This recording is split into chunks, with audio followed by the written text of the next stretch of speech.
All right. Well, we would like to say hi to everybody that's tuning in to Little Falls live stream tonight. My name is Kent Gomez, former co-head coach of Little Falls Flyers. My partner tonight is Shelly LeBlanc, former co-head coach with Kent Gomez. So we're back in the gym together. back in the gym. That's right, back in the saddle. So tonight the Flyers are going against Maple Lake, the Irishmen. And Shelly, from what I understand, they did see them recently. What do you know about that? Yeah, they were at the Maple Lake Invitational last Saturday, and Little Falls lost to Maple Lake by .9, so it's going to be pretty close tonight.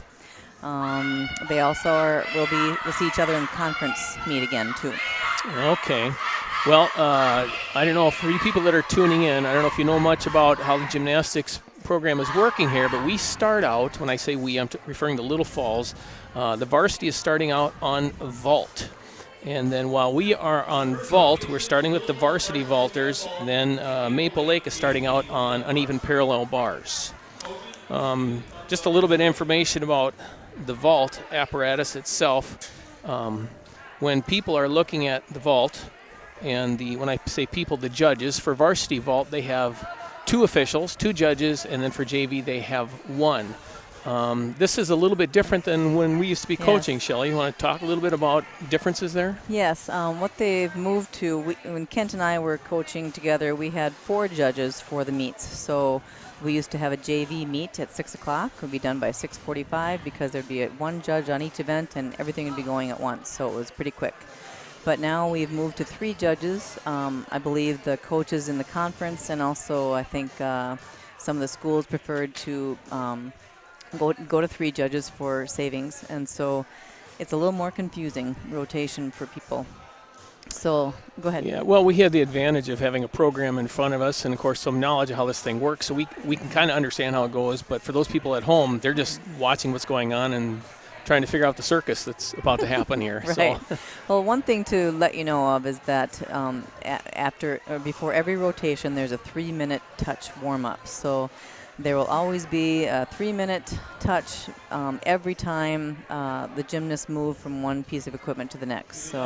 Right, and I don't know on the camera because I can't see what you people at home are seeing, but I don't know if you saw the coaches giving the thumbs up.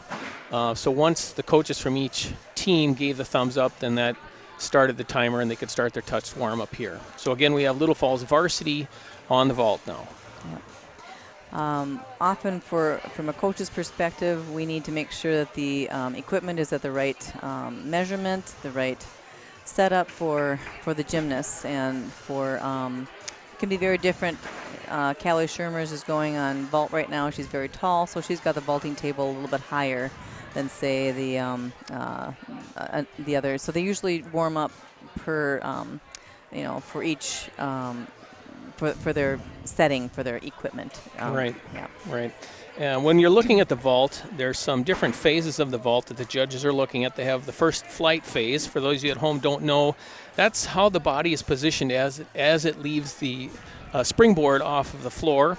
And then the repulsion phase, once they make contact and repulse off of the table. And then the second flight phase, what's the body position as it's coming down and landing on the mat itself. Right, and you want to see as much air as possible on both sides. So. Right. Yep. Right. And, of course, body position, and, you're always telling the kids, squeeze your legs, point your toes, because there's all these little deductions that the judges are possibly looking for.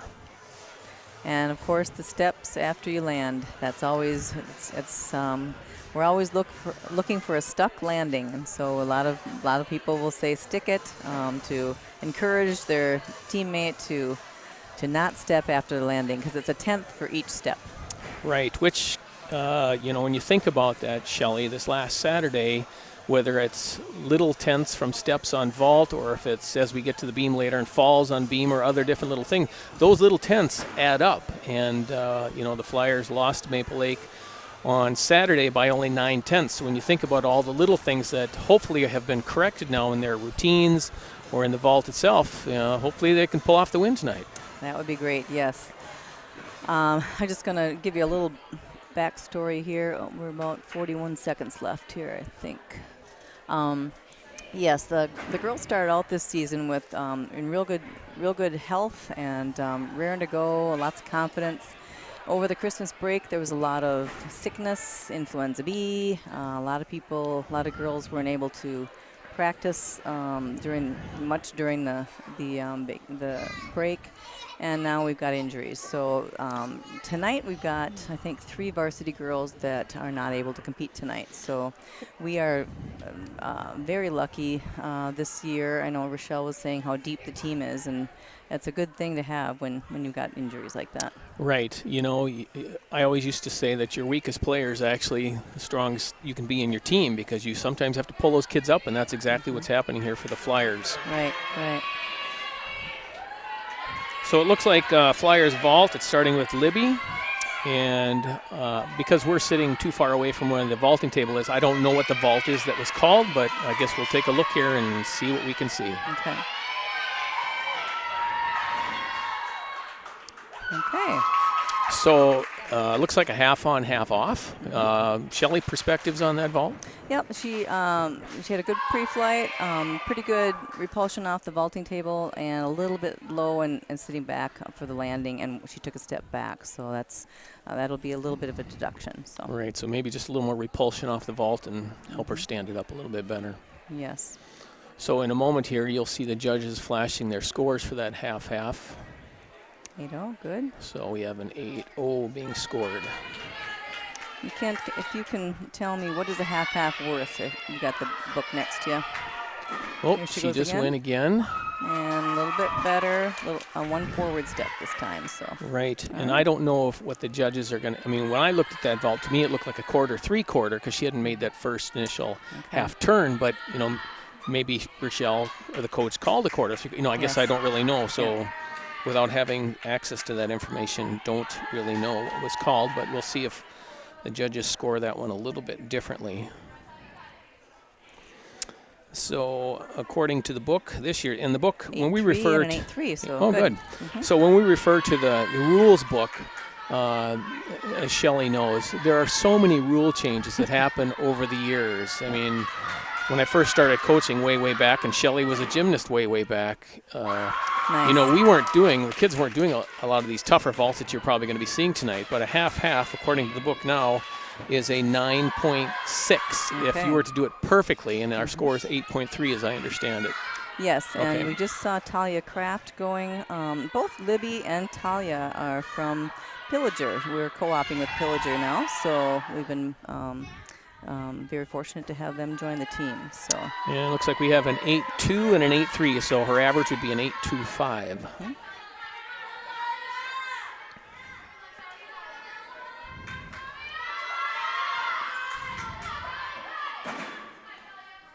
Oh, no, you know what I really liked about that one? When she came off of the springboard, her ankles, her knees, everything was together. Legs were nice and tight. Mm-hmm. She didn't stick the landing, but, you know, I think it was only 1/10 of a step maybe coming off of that one. Yeah, she had a good after flight, too, so that's good. And you can probably just see the coaches just adjusted the table a little bit for their next gymnast. So obviously Maddie has a different setting. And it looks like they're making an adjustment on the springboard also. Yes, that is something that you and I haven't done, but there's a center spring in the front, so the ones who hit the board harder and need more spring have a third spring in there. Maddie does, and good job. And so the other girls had just 2 springs in the front. Sure. Mm-hmm. Looked like Maddie also did a half on, half off, which again, value is a 9.6, so we'll see here in just a moment how the judges viewed what she had done.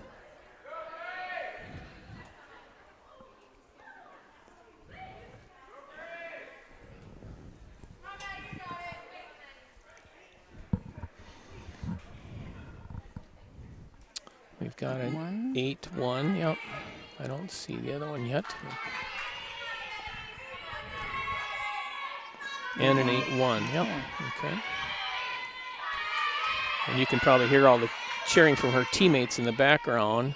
That was better. Mm-hmm. Okay, nice vault. Mm-hmm. Hands were a little low in the front. They were in that darker part of the vault, but she had some pretty good repulsion off that.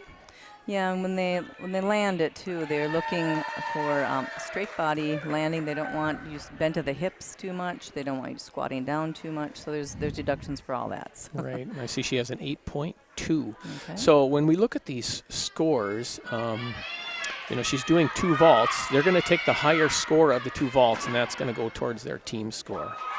Correct. So who do we have here, Shelley? This is Samantha Ravaski.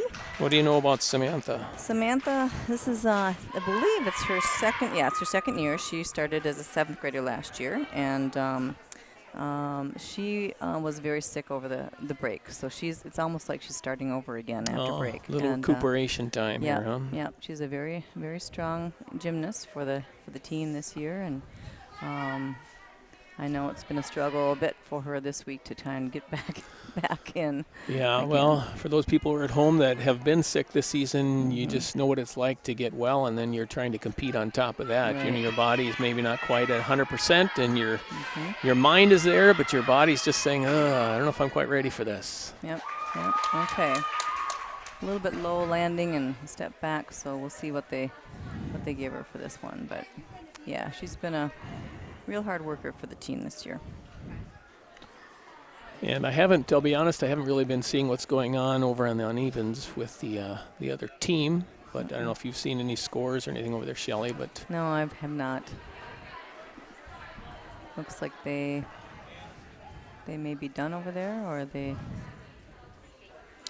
could be. Well, yeah. I see Sam's scores up, and she had an 8-1. Okay. Next up is Callie Schermers. And Callie, I believe she's a senior this year, isn't she? She is. Oh wow, that was Beautiful. very nice. Yay! Yeah. Wow, Sorry. she was nice and solid coming off the board. Good body position, nice repulsion off there, and just really a nice vault. So we'll see how she's scored on that one. Yeah, we saw a lot of air between the springboard and onto the vaulting table, and then a lot of air after. So that really helps the score a lot. Right, and it always helps to have these seniors. They're seasoned a little bit. They've had some experience, 8-6. and they push themselves. So 8-6, and what was the other one? Another 8-6. 8-6. All right, very nice. So let's see if she can improve off that 8-6.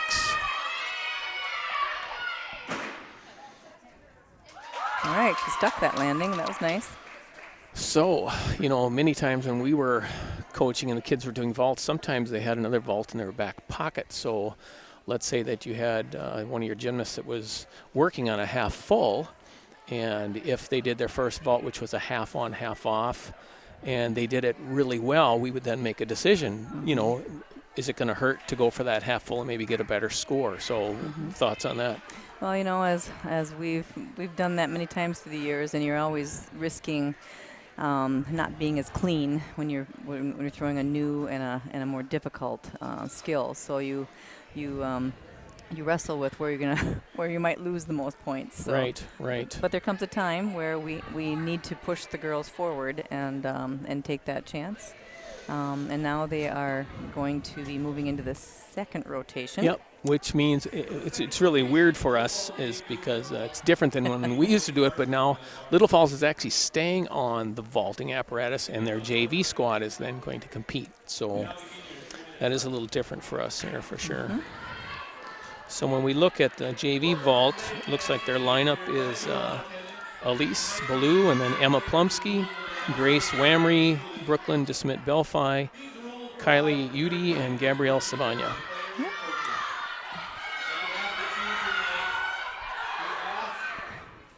You might, I don't know if you're seeing anything at home there, but they are doing some giants over on Maple Lakes on the bars. So the girls tend to get quite excited about that. So a little bit more yelling going on. Right, and I don't know if they're on Varsity. I think if for those of you that are watching at home, you look at the screen, you're going to see 2 screens, a larger one which is going to focus on Little Falls, and then the smaller one is Maple Lake.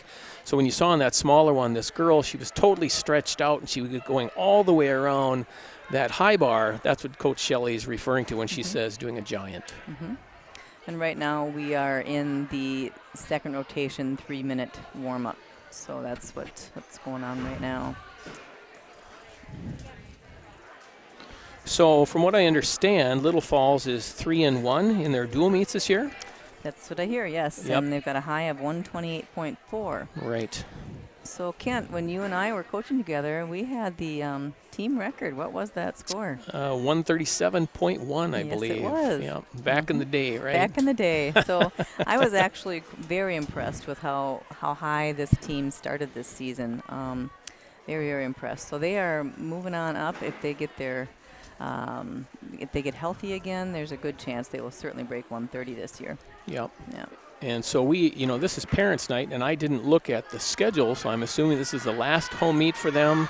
They're on the road after this, or did they decide to do, or you don't know, maybe, did they just decide to do Parents' Night tonight for whatever reason? Yeah, I'm not sure about that. So, okay. Yeah.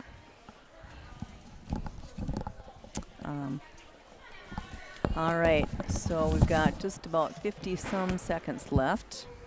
Just going to say a couple of things about some of the gymnasts coming up here. We've got, that's Grace Wamray, that's warming up right there. Grace is a 7th grader. Her events are floor bars, beam, and vault, so she's an all-arounder. Her favorite event, all but beam. I can relate to that. And then favorite hobby or pastime for Grace is hanging with friends and cooking and swimming. Favorite subject in school is science, and she also is a diver. So diving and gymnastics usually goes hand in hand. Yeah, it's usually helpful for sure. All right, we had a handspring vault there by our number 1 vaulter. She had a little L shape at the top of the vault. Needs to squeeze a little bit tighter. Let's see how she's rewarded by the judge on this one. I think they're still warming up. Oh, was that a Yeah, warm-up? that was a warm-up, Oh, yeah, yeah, you're right. Okay. So the first one we have is Elise Ballou. And she's a 7th grader for her first year on the team. Her events are all around. Bars, floor, and she has done MAGA in the past, which is a feeder program here in Little Falls. So loves piano, language arts in school, and she does tennis and music. So let's see how Elise does. Okay. All right, nice vault. The handspring vault is rated at an 8.6 if you were to do it perfectly. So let's see how she is scored on that one. And the half-halves we saw earlier was 9.6, right? Yes, so there's correct. A full point difference. Full point difference, yeah. Okay. So it's really an advantage for the coaches and for the team for kids to be moving up on those skills. As you can see, it's a full point difference going from the handspring to the half-half. Yes. Okay. Elise had it was a little bit low coming in, but and her body was a little bent on the vaulting table, but then she came around and had a pretty good afterflight. Right. But I know she's come a long way so far this season even. So getting those handsprings, when back in the day we used to do like squat throughs. And right. now everybody has to do a handspring. Yeah, tuck, or even they would do straddles and squats and all that other stuff. But of course the vault was different then too. Yeah, the vault looked totally different. Yeah. They called it a horse for the reason. And this is Emma Plumsky that just went. So. Oh, and I forgot to mention, Elise had a 7.1. That's what they flashed anyway. So. Okay. And Emma is a 10th grader. She does all around also. Her favorite event is floor. She likes hanging out with friends and swimming. Her favorite subject in school is math. And gymnastics is it for her sports. So Elise was she the scientist? Yes. And then Emma's math. So wow, we got some math we got some STEM kids here, huh? Actually, Elise was language arts. Oh, language arts. Okay. Yeah. Okay. Well, she had some good power. Did have some bend in the legs there, but good power, especially repulsion coming off of that. And we have a lot of people here tonight. I see a lot of, obviously, parents, but I see some other people that I do know that aren't parents. So it's nice to have the fans coming out and supporting the gymnasts. Yes. And on a side note, I hear there's quite the storm coming in tomorrow, Shelley. Yeah. First we got the cold, and now we got the snow. Oh, I know. Isn't it? Love Minnesota. Oh, I did talk about Grace Wamray earlier, and she is the scientist. Oh, okay. Yes. Is she the next one up on the? This is Grace. Yep. Okay, this is Grace. Yep. She's the diver too. So.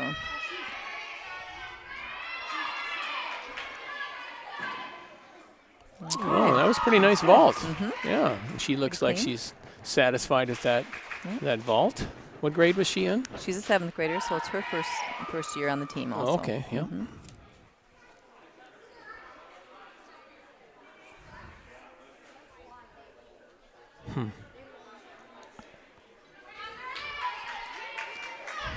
So, Shelley, back in your day, were you a vaulter? I was an all-arounder, yes. Okay. Mm-hmm. Wasn't one of my favorite events, but I did vault.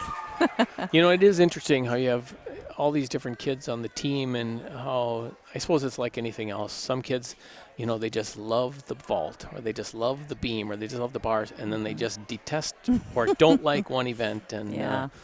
I know my daughter Keisha, she did not like the uneven parallel bars.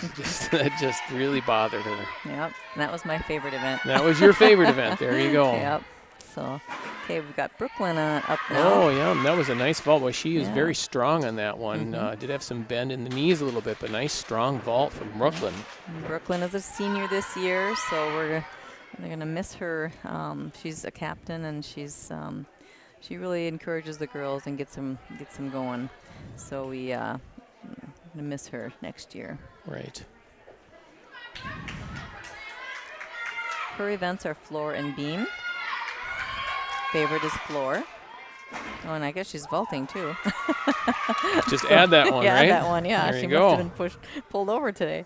Well, and that's one thing. Sometimes when there's injuries, you know, whether you're pulling JV kids into varsity, or you're pulling some kids that have been working and practice on vaults, and you maybe hadn't planned on them putting them into competition, and then all of a sudden a slot or two opened up, and you say, hey, you know, whatever the girl's name is, we've got a spot open. You've been working on this particular vault. I think you should do it. And they say, yeah, let's try it. Yep. Yes, and she says her favorite pastime is coaching gymnastics. Very nice. Favorite school subjects was anatomy and other sports or activities. Just coaching, really, she says. Okay. So who do we have here? Kylie Udy. Okay.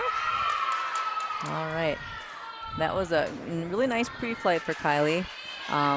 Where she's lacking is the repulsion off of the vaulting table. You really have to push your shoulders, really extend your shoulders and push off that vault. And she needs a little work on that, but pre-flight was really nice. Yeah, and I'm sure that Rochelle and Buffy, the other coaches, have been having these conversations with the kids, and it's just a matter of the kids remembering to do that. Yes, yes. You know, I always told them, I know officially the vault doesn't start till they come off the springboard, but I always taught the kids that as soon as they start that run, that's really where the vault starts, because the better, stronger run you have, it seems like the better, stronger vault you have. Yes. We've got Gabrielle Sabanya up now. She's also a 7th grader, and Kylie was an 8th grader, so we've got a real young team this year. We were kind of laughing over break because there's only just a couple of girls that even drive on the team. So oh, really? They're all pretty young, so yeah. Oh, very nice. Oh, yeah. Very, very nice. Nice repulsion off of the board there. Very nice. Yep. And you said she's a 7th grader. 7th grader, and she does all around. Favorite event is bars. She also did Mega in the past here in Little Falls. Likes to play piano. Gym and social are her favorite subjects, and other activities she's in music. So. Sure. All right. Getting ready for that second vault. Oh, half on. Okay, so they did switch things up here. Had a half on with a block off of there. Her first score was an 8.1, so we'll see how her score is on the second vault. I don't know if that was a handspring. Was the first vault. So how much is a half on worth there, Coach? Sorry, I got distracted. I'm watching. I heard some screaming over by the uneven parallel bar, so I wanted to see what was going on over there. And out of the corner of my eye, it looked like somebody was doing a giant, which is why you were hearing all that screaming going on. So let's see what the book says, what the scores are now. Half on with the repulsion off is same as a handspring. Okay. It's just an 8.6. So, but what it does, it gives a nice lead up to those kids that want to start learning that half. So. And other vaults that would they would move toward with a half on would be a half on, half off, half on, full off, or a sukahara. Yeah, and then there's that funny thing called the Yamashita. Oh Do you my want, goodness! do you want to kind of describe one of those critters? I don't know if anybody does those anymore. Yeah, That well, was back in my day. I'm sitting here looking at the book and I'm going, oh boy, I haven't seen one of those for a long time. Yeah, that was a regular handspring vault. Of course, we used to just have the vaulting horse that was just one long, narrow piece of apparatus. Like the pommel horse without the handles on it. Right, right. And now the vaulting tables are so much safer now. But they're deeper, so they're scarier for beginners because it's quite deep. They have to get over. But the Yamashita is a handspring, and as you repulse your shoulders off the vaulting table, you go into a pike, and then you open up, and then you land. So it was a really pretty vault, especially when someone could really do it well. Yeah, I remember the first time that I saw that, I thought it was very unique. It looked really cool because it happens so fast. Mm-hmm. It's that quick pike and then snap open. Yep. One girl I did not cover with on vault was Kylie Udy. She's an 8th grader. She's an all-arounder. Favorite event is vault. She likes hanging out with friends and swimming. That's quite popular for those girls, hanging out with friends and swimming. Yeah, well, nothing wrong with hanging out with friends, I guess. Not at all. And then her favorite subject is math, and this is gymnastics is her sport that she's involved in. So. Right, and it looks like the Maple Lake team must be their varsity that's up there. Mm-hmm. So she's got a long hang kip into a flyaway for the dismount. Okay. And I didn't see the whole routine, but the back half looked very nice. So Kent, is there certain decisions that we make for how to figure out the lineup, like who's first and who's last? Well, there's different, yes. But there's also some different philosophies, or however you want to say that, because many times a coach will start their lineup with keeping their strongest people towards the end of their lineup, and then sometimes people will mix things up, and they might start with I know we were at a meet, I think we were up in Brainerd, and all of a sudden Brainerd started with their top person on. I don't even know what the equipment was, and I was like, whoa, what are they doing? But it kind of set a tone in the room, and so it's really a coaching philosophy that each coach has, and not that they did that all the time, but I do remember that happening at one time. We were kind of looking at each other like, wow, what's he doing here? But of course, it kind of, like I said, it sets a tone, and the other gymnasts are seeing what's going on, and if they don't know who their top person is, and they see these girls starting off, and these girls are doing more difficult skills, are thinking, wow, what's coming after that? Yeah, and I think generally we would try and save the best for last, kind of to build, because usually the judges are kind of used to building the scores as they go. However, we did, Little Falls Varsity is now warming up on bars right now, but for beam it's something a little different because it's such a mental apparatus, and so sometimes you want to really start off with a real strong beamer to get it going in a positive way. Right, and to be a strong beamer, it doesn't always have to be that routine that has those super elite skills in it. Right. It can be someone that you can rely on that has a great routine, maybe not the really tough skills in it, but they're going to stick their routine, and they're very consistent at sticking that routine. Right. So a little bit about the bars. I'm trying to find that here. See, this is our first event where we actually have routines now. And let's see here. What we're looking for here is fluidity. We don't want anybody to stop on the bars. There's also deductions for extra swings. So as you watch a bar routine, you want it to look smooth and effortless, and you want to see straight arms, straight legs, and of course on the dismount you want to make sure that they stick the dismount if possible. Talia is warming up now, so she's one of the top bar workers here.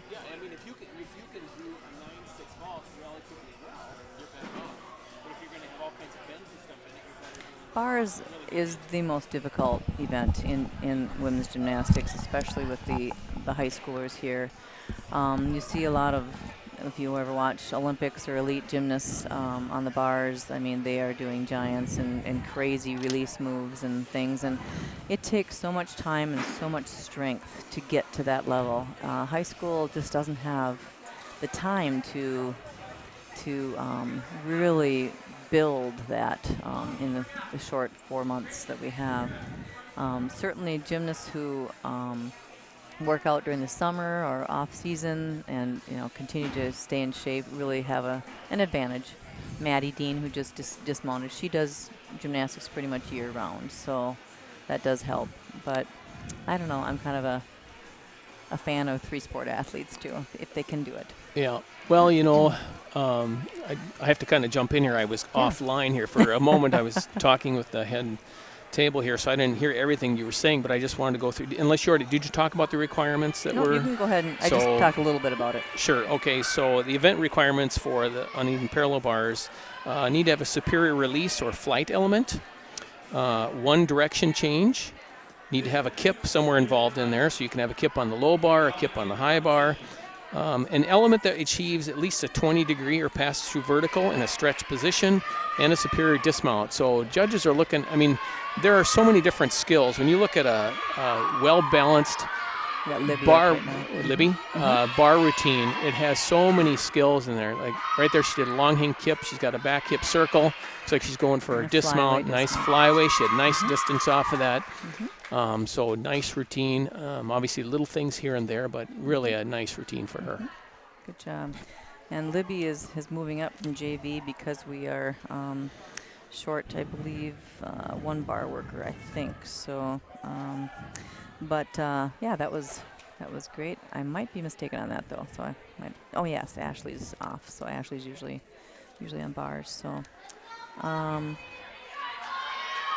How many, I don't know, we used to have 8 skills on the bars, and I think they've changed that now. Let me do a skim here through the book. Somewhere in there. See if I can find where they've changed any of that. Yeah. Like I said at the beginning, it's these books, the rules change. Isn't it amazing how these rules can change so much every year? And of course, you and I have been on it for a few years now, so I'm sure things are quite different. Yeah. Every 2 years they get a new rule book and things change, so it's a real challenge for the coaches to get up to snuff on all the changes as they go into the season. So, well, and that was one thing that I guess we always had.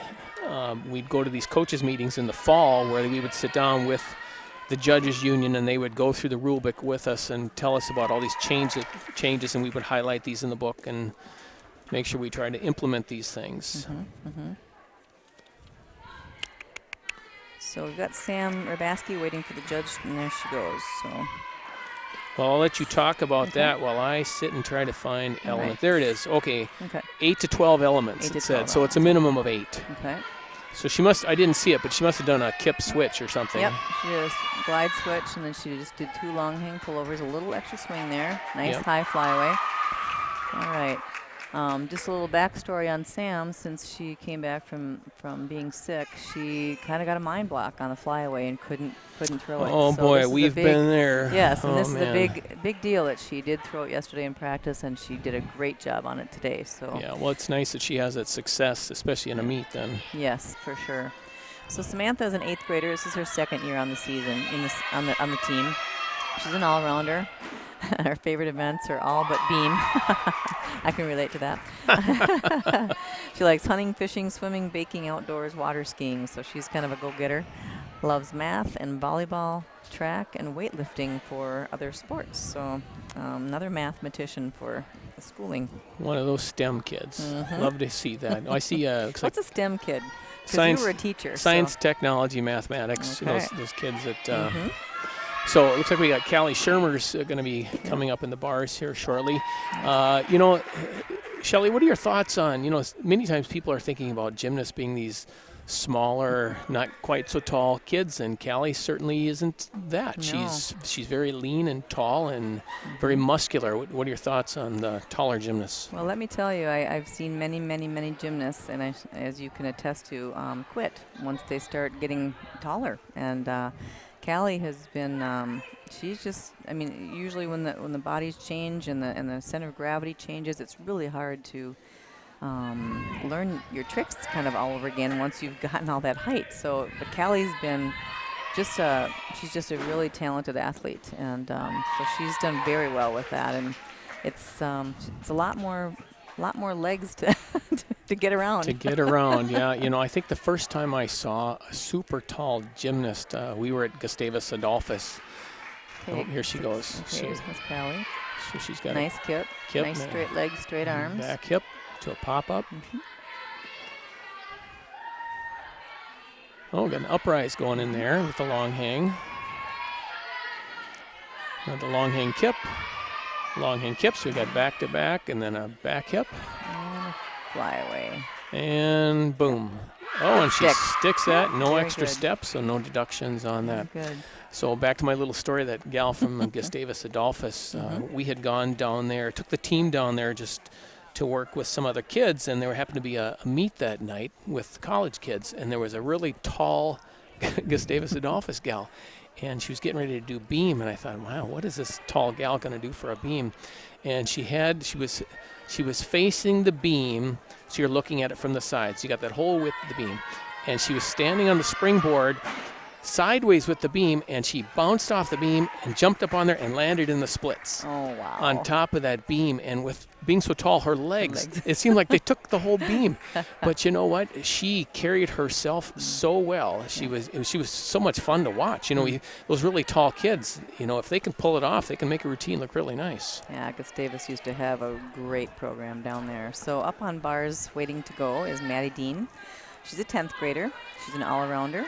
And she's gotten all their training from St. Cloud at Northcrest and competed on the Little Falls MAGA team. So lots of MAGA girls on the team this year.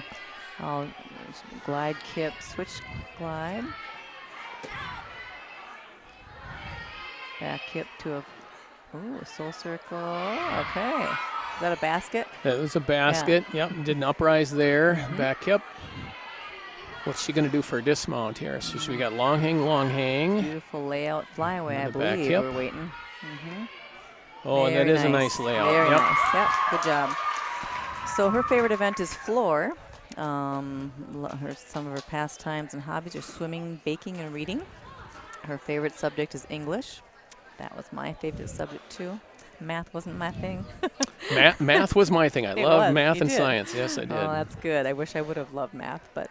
And then her other sports or activities are tennis, track, and then she goes to St. Cloud for some gymnastics off season too. Sure.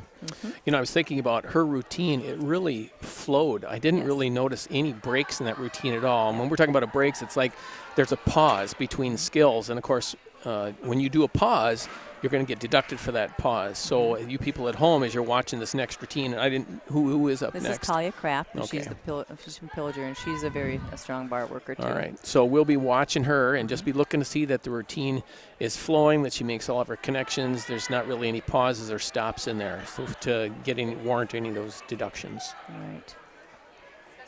Yeah, Maddie does a very good job on bars with her form and her fluidity on bars. So here goes Talia. Well, Maddie had a 7.8, I see. Okay. So nice score.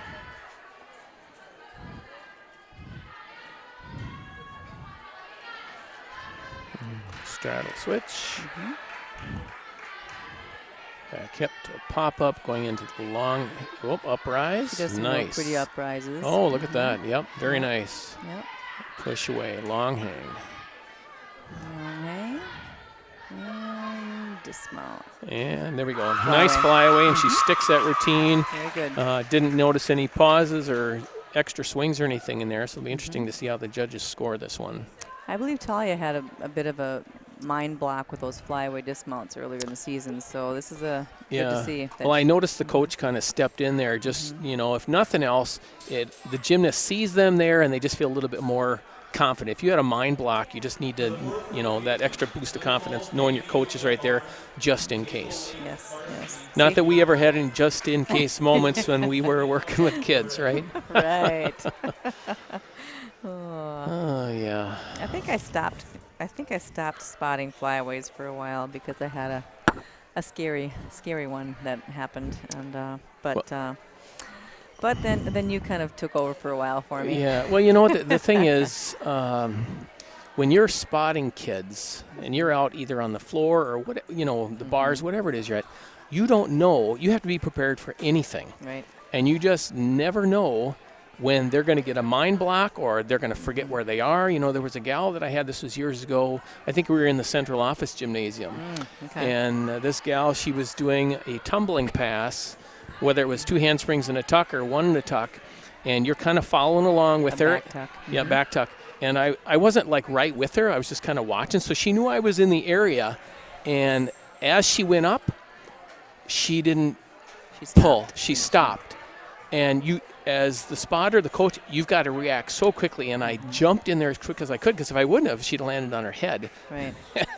And you basically pushed her around. Yeah, I had to push her around. Yeah. And unfortunately, I had an accident because of that. But at least the gymnast didn't get hurt. Yeah, lost the bicep for a while, huh? Yeah, I blew out my right bicep. Had to have reattachment surgery and all that stuff. Yeah, but I will attest that I witnessed many great spots from Kent through the years, from keeping girls from landing on their heads on the floor. Really impressed with how well he could spot. So. Well, you know what? I really believe, maybe not all, but most coaches, that's you live and breathe. You don't want your kids to get hurt. Right. So, I don't care what team it is. They're always trying to look out for their gymnast's best interests. So you do what you can so nobody gets hurt. Right.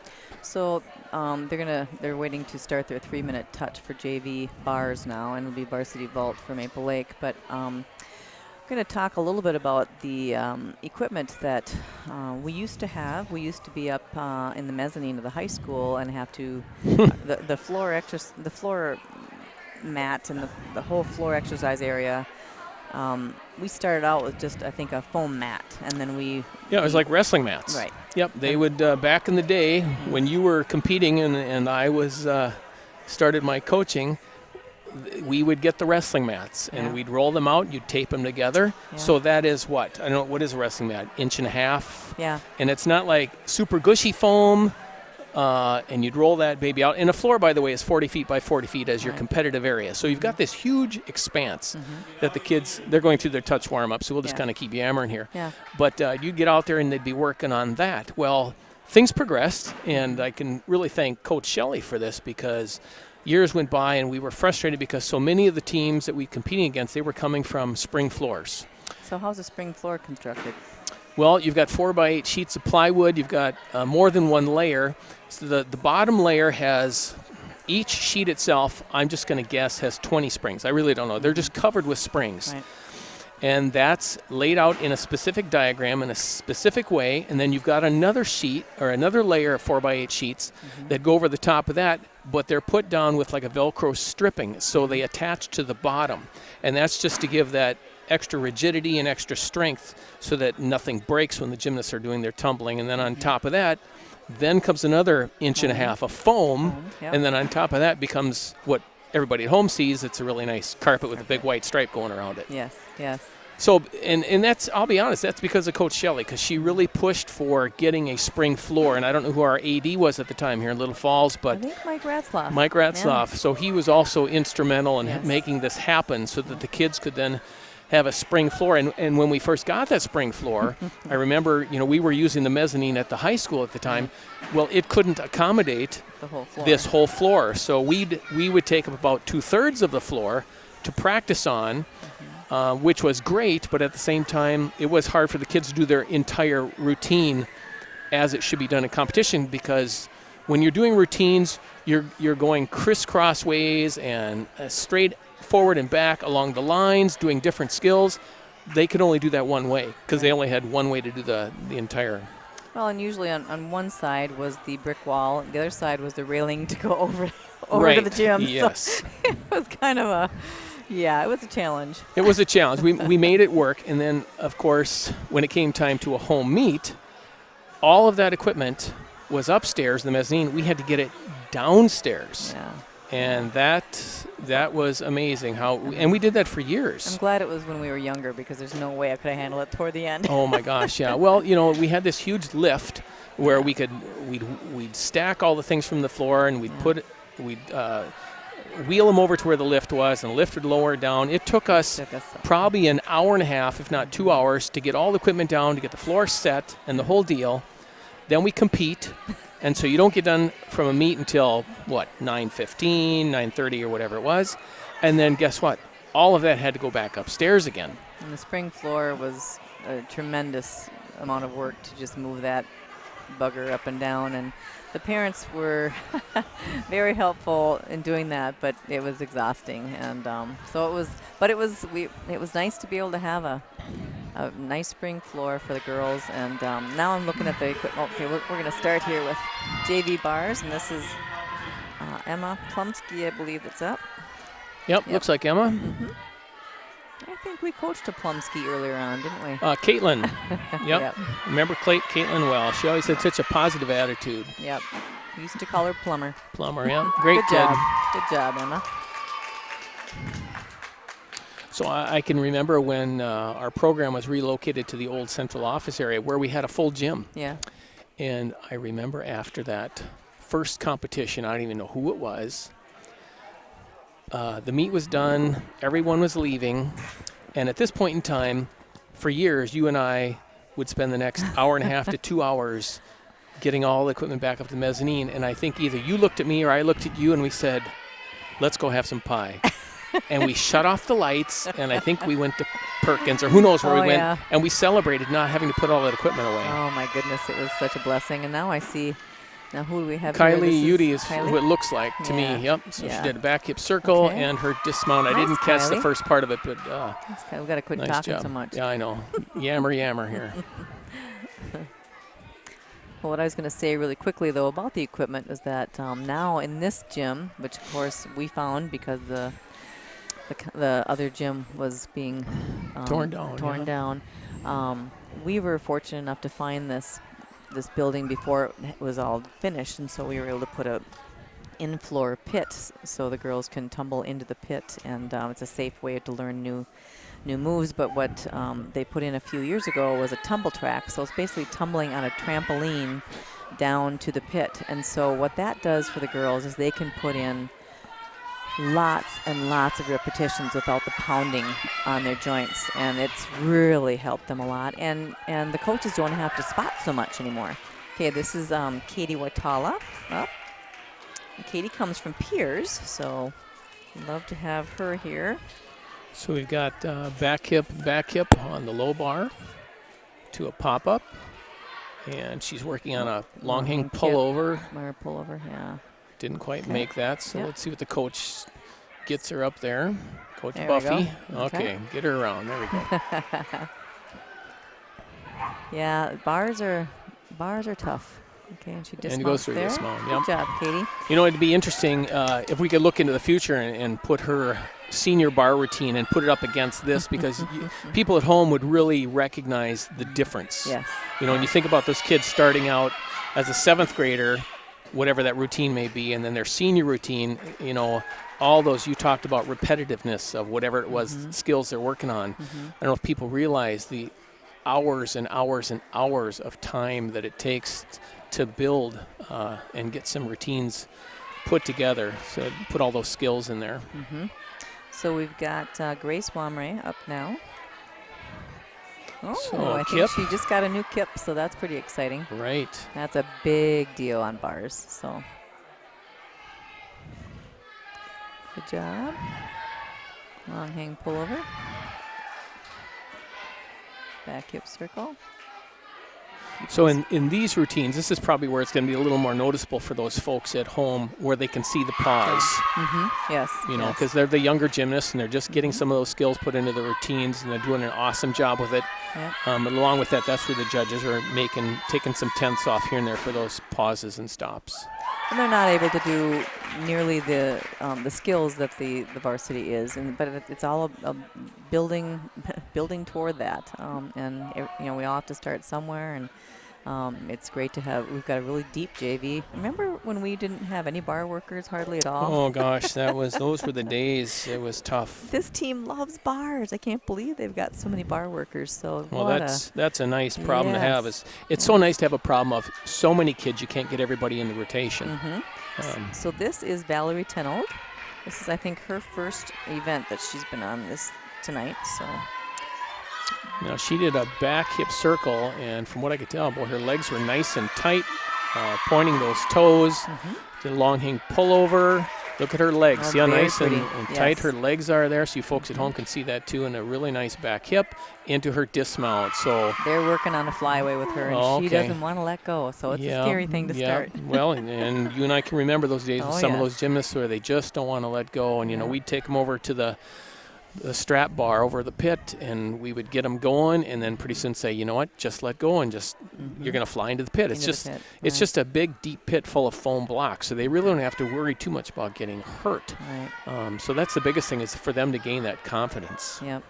So let me tell you a little bit about Val. Oh, I think we're going to start right now. So that was quick. Yeah. This is Gabrielle Sabanya. Yep. Long hang pullover. And another long hang pullover. Nice legs on her, too. Nice straight legs and pointed toes. Oh, yeah, very nice there. Into her dismount. Lines. Good job. Very nice. Good job.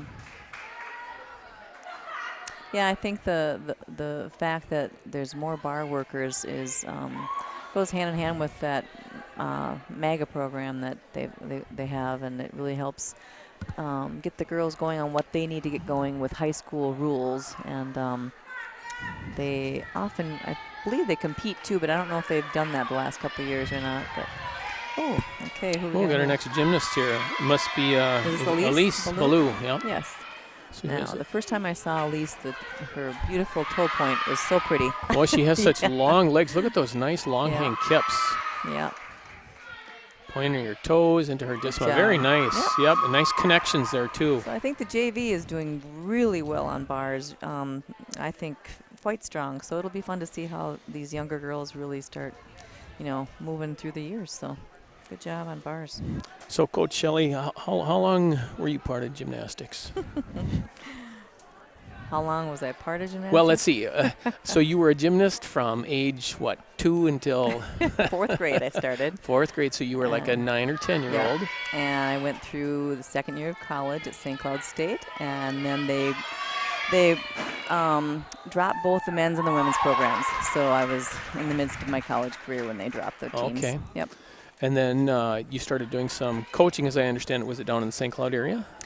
Well, I actually coached in my hometown of Mound during the summers, and then in college I did coach for community services in St. Cloud, but then also when the team was dropped, I started coaching St. Cloud Tech as an assistant coach there for them, and judged also during So you were my last coaching, year was that with Dave Holler? Yep. Oh, okay. Dave Holler, yep. Right. So, and then after that I went down to the cities and coached Central with my sister-in-law for one year, and then I don't think I did a lot of coaching for about 8 years. Then I came back to Little Falls, and so I came back to it.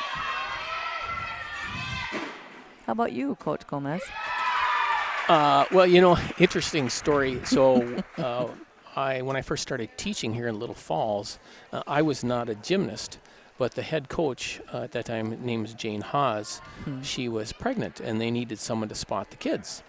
And for whatever reason, I'm not sure, Jane, I had met her, I think it was at the beginning of the year. They always had a kind of a gathering for the new teachers to meet the other teachers, and I'd met Jane, and we kind of clicked and hit it off, and then for whatever reason, she thought of me to help out.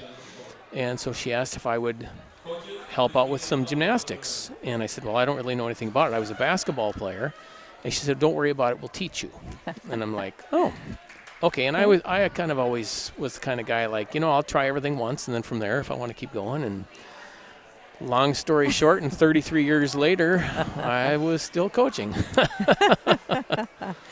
Well, I think I know that you stayed coaching because of your daughter, Keisha.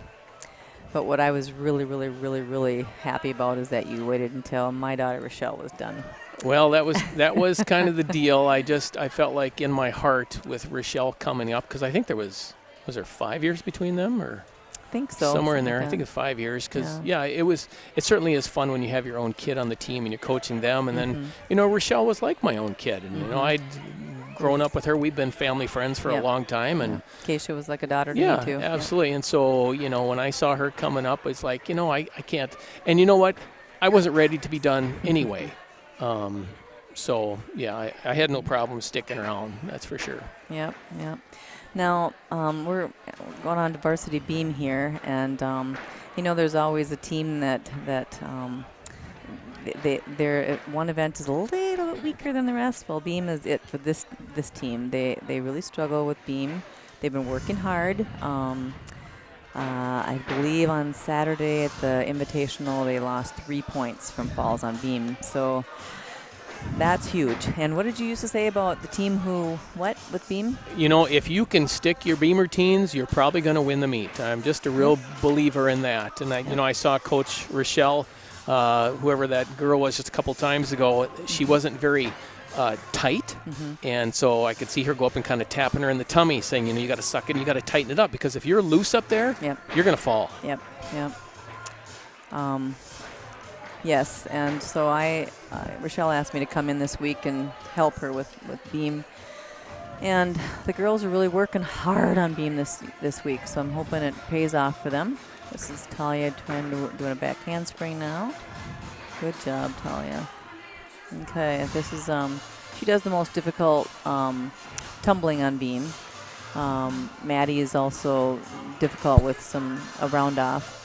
But this beam team is a little bit more afraid to do some of the harder leaps and some of the, especially the tumbling. And I remember when you and I had, Keisha's class, they loved beam. They were always up on beam working on harder and harder jumps. And I don't know why that is, but you're exactly right. Over the years, you can have a team that just excel on beam, and then a couple, 2-3 years later, they excel on floor. I mean, it's just... Yeah. And with beam especially, it's such a mental event. You start thinking about the wrong things up there, and you are going to fall. So what we've been working with the girls on this week is trying to push out any negative or things that distract you from what you're doing, and trying to we call it, you're in the zone. You're in the zone for beam. Just you and the beam. Don't think about the crowd. Don't think about anything but what you're doing up there, and being as tight as possible. I tell you, I was in here on, I think it was Monday, and they worked beam all day long, and they were sweating and breathing hard, and it's if you have to be tight every minute when you're up there, it's a workout. So the big thing is they just got to be confident up there and throw things as hard as they can and not throw it like a chicken. Right. Well, and you know what? If for someone who's never been on a beam, it's only a couple, 4 inches wide? Yeah. So, you think about that, and these kids are doing big jumps and leaps and cartwheels, and you got to land on it, and then you got to be tight, and you got to push off, and you got to finish. I mean, there's so many things, but that's where the repetitions come in, because if you practice it well, you're going to perform it well. Right. And a lot of the most difficult jumps and leaps are twisting. So losing contact with your eyes from the beam, and it's scary. And so generally we have them start on a line on the floor, they move to a low beam, possibly with some stack mats. And then we have a fat mat that we put around the beam if they want to move up a little bit. And there's a progression. And then eventually they can do it up on the high beam by themselves. But right. it takes a while. Right. So talking about some of those event requirements for the balance beam, it says a minimum of a 360-degree turn on one foot. They need to have an acro flight element, a start and finish on the beam itself. Acro series. Do you want to talk a little bit about what an acro series is on there, Shelley? Used to be called the tumble series. Now it's acro. And this is Libby, Lorenz starting. And that should have been connected to her leap. So that she will lose a connection there, which will be a tenth or two. There's her 360 turn. Yep. Everyone has to do a 360 turn. What did you ask me, Kent? We were talking about what an acro series Yes. actually is. So it's 2 tumbling skills. She probably will be doing this now that have to be connected. Don't know. She's just going down the beam right now. And so either like cartwheel, back walkover. Maddie does a cartwheel round off, but there cannot be any pauses or any steps between. So I don't know if that will be connected for Libby. Oh, she fell on that one. So, now that I see her falling, of course, that's a half-point deduction. Yes. And we've got 5 varsity kids on each event, but not all 5 scores count towards that team score. Is that correct? Correct. On every event, the top 4 scores on each event, so you can drop one score. And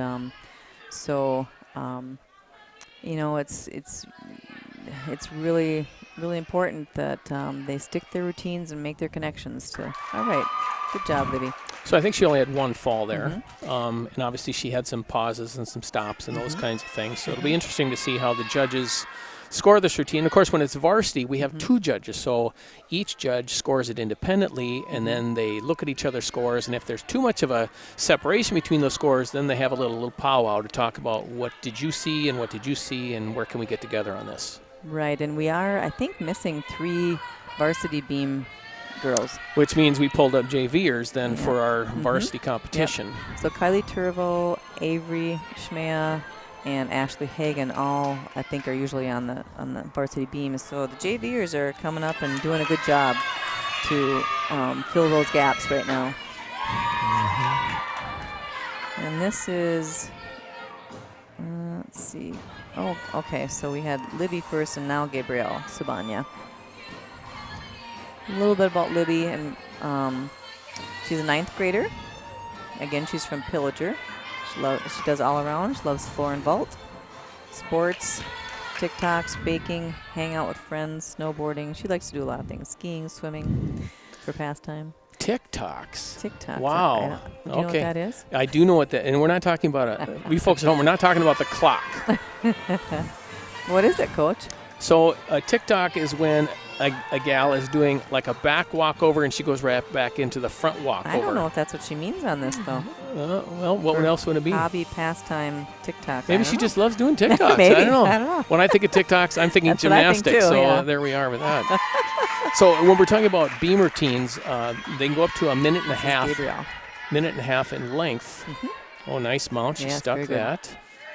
Okay. A little bit of a pause there, I guess. Yep, but she's been working that wolf jump, and it's gotten much better this week. So Okay, and nice there's full that. turn. Yep. So if for some reason towards the end of a routine, if you hear one of the judges say warning, walkover.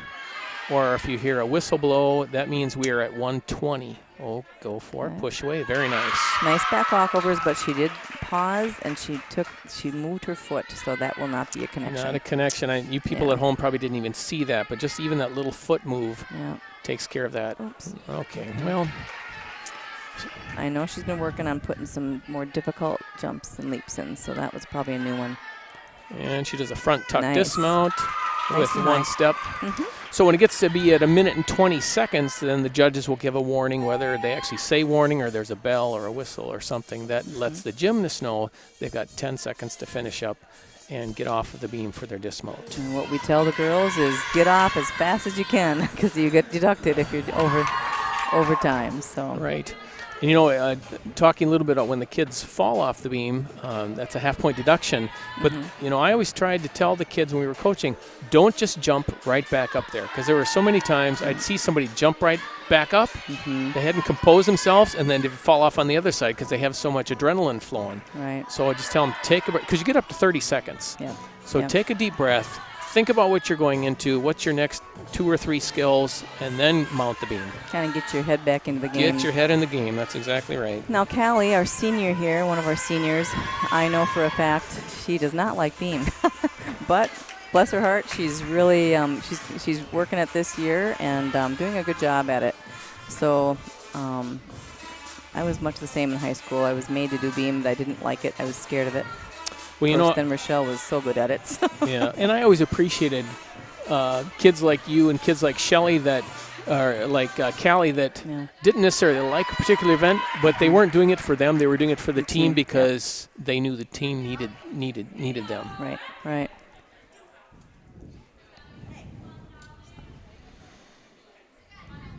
Looks like they're getting ready with the score over there.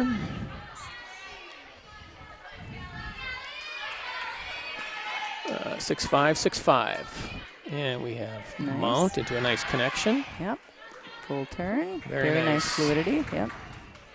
Again, on beam, you want to see it flow. You want to keep it moving. You don't want to see a lot of stops and starts and stops. It needs to flow, and it needs to be moving continuously. So right to the cartwheel. Into another cartwheel, which will not get a connection there. So she will lose every time they do not connect their tumbling.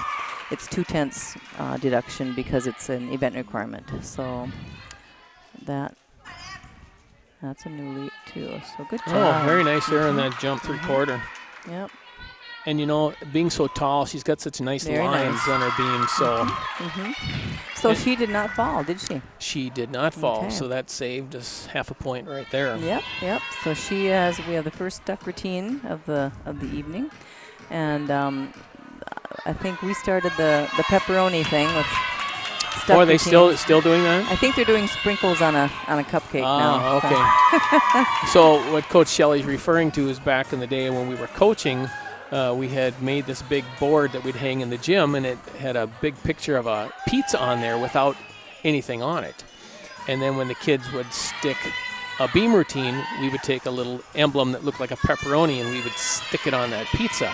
Well, it only held who knows how many pieces, and then when the kids filled the pizza from sticking their routines, we would then have a pizza party, which was, we always thought it was a fun incentive for the kids to focus on. Right. So we've got Maddie Dean waiting to go.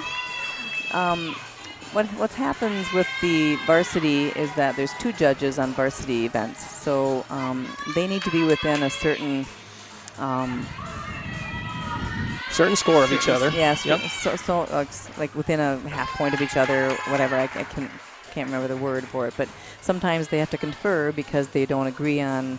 Sometimes one judge sees something, one doesn't. So sometimes they need to confer to get their score within range. Right, and you know, if they're busy writing on their judge's sheet, you know, they drop their head for a second or two to do that. They maybe missed a high superior jump or leap or whatever it may have been, and so they didn't give credit for that. So that's why there could be that discrepancy. Right, and they could also miss a bobble too. I mean, so it's it's helpful to have 2 judges, 2 sets of eyes.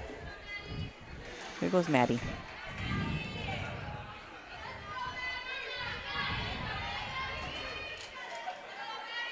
All right, nice connection there from the mount. Into her jump, looks like she's getting ready for, look at the nice straight lines there. This is her acro series. Cartwheel to a round off, and she saves it. Very nice. Round offs are not easy on beam. Yeah, you're landing on a whole 4 inches, right? Mm-hmm. Nice split. Nice wolf jump. Would have been nice to maybe see that a little bit higher, but it was a nice wolf jump, and she stuck it. Yep. There's her 360 turn. Good job.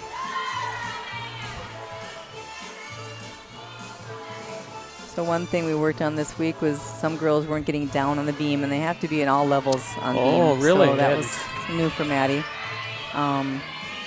Wasn't quite what we worked on, but she did it, so good job. Right. She stuck another one, huh? Yeah, very nice stuck routine. Absolutely. Yeah. So that I caught just the end of that. Was that a 1.5 dismount? No, she just did she does a tuck half. Oh, a tuck half. A back tuck half. Yep. I just noticed the way she was facing, and all of a sudden she's facing the other direction. I thought, well, it wasn't a full, but okay, did the tuck half. Yep. So, and the other thing, I believe one of the event requirements on beam was a flight. Did you talk about that? Let me back up here a little bit so I can find it. A flight skill. Yeah, I've got it here. All right. That's what. So that's what Maddie gets when she does her not her cartwheel, but her round off. Right, flight, because there's nothing on the beam. Right. At one point in time, she's totally in the air. Correct. So I think she's the first gymnast to have flight on an acro skill, and then now Talia will be doing a back handspring. So we'll watch Talia coming up here.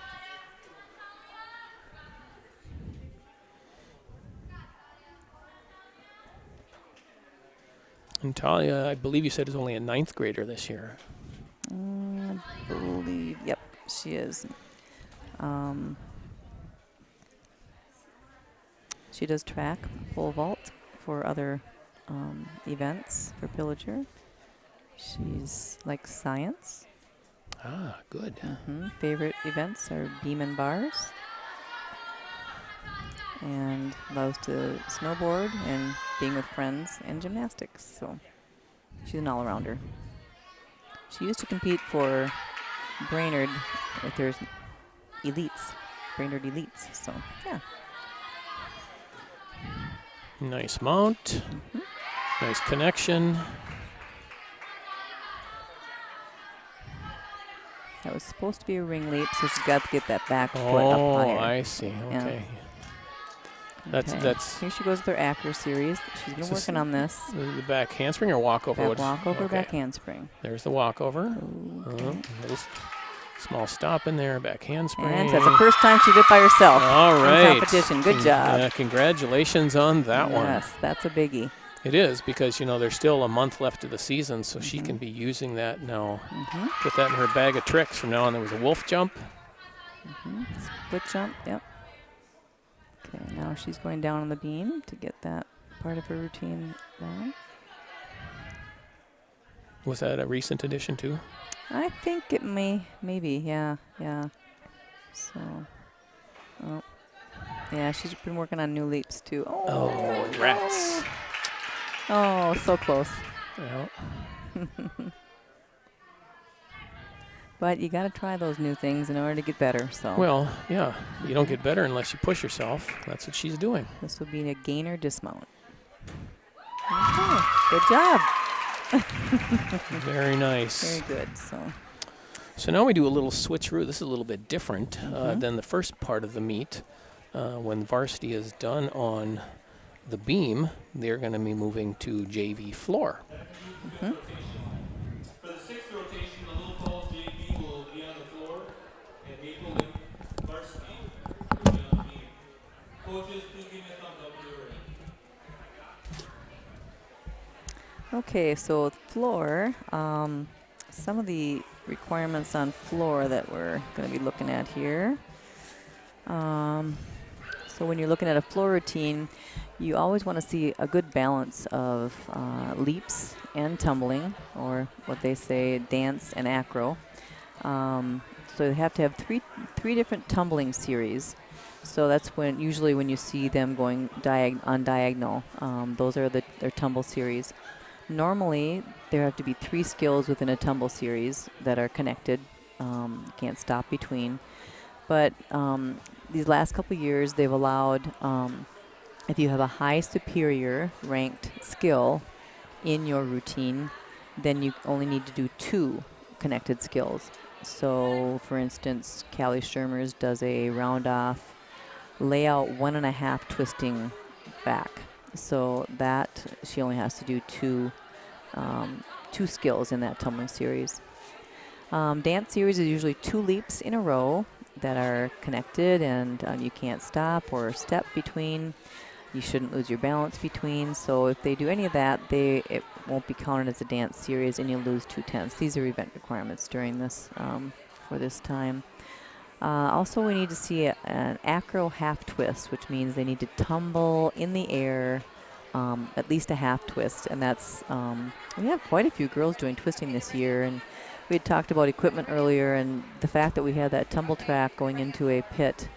Those girls can try all sorts of tumbling skills and land in that foam pit without worrying about getting hurt. So they love to go over there and work on new tricks that they keep increasing the value. So it's been a tremendous help for us, that tumble track and pit. And then in their last pass, it needs to have a superior skill. So like a back tuck would be or a front tuck would be a superior skill. I believe if it's 2 back handsprings in a row, that is also superior. Or they can just do one for the last tumbling skill of their routine. They could just do one alone. That's a superior. So those are the requirements, and it's 2/10 each, and there's 5 event requirements. And then one thing we haven't talked about is bonus points, and this kind of separates the abilities of the girls, I guess. And there's 0.8 out of 10.0 toward bonus, and usually they're the, quite difficult either leaps, jumps, or tumbling moves. So we're looking for a couple of low-level back-to-back superiors, which would be 2 back handsprings and a back tuck, would be 1 low-level back-to-back. Some leaps and jumps. You can do 2 superiors in a row to get you with that. There's just all sorts of different ways of getting your bonus, but the most difficult ones are the advanced high superior. And you'll see quite a number of girls doing a wolf jump, which is 1 leg bent, 1 leg in front of them, and they do a 1.5 around. So they do 1.5 twist in the wolf position, and that is an advanced high superior. Callie's 1.5 on floor is also an advanced high superior.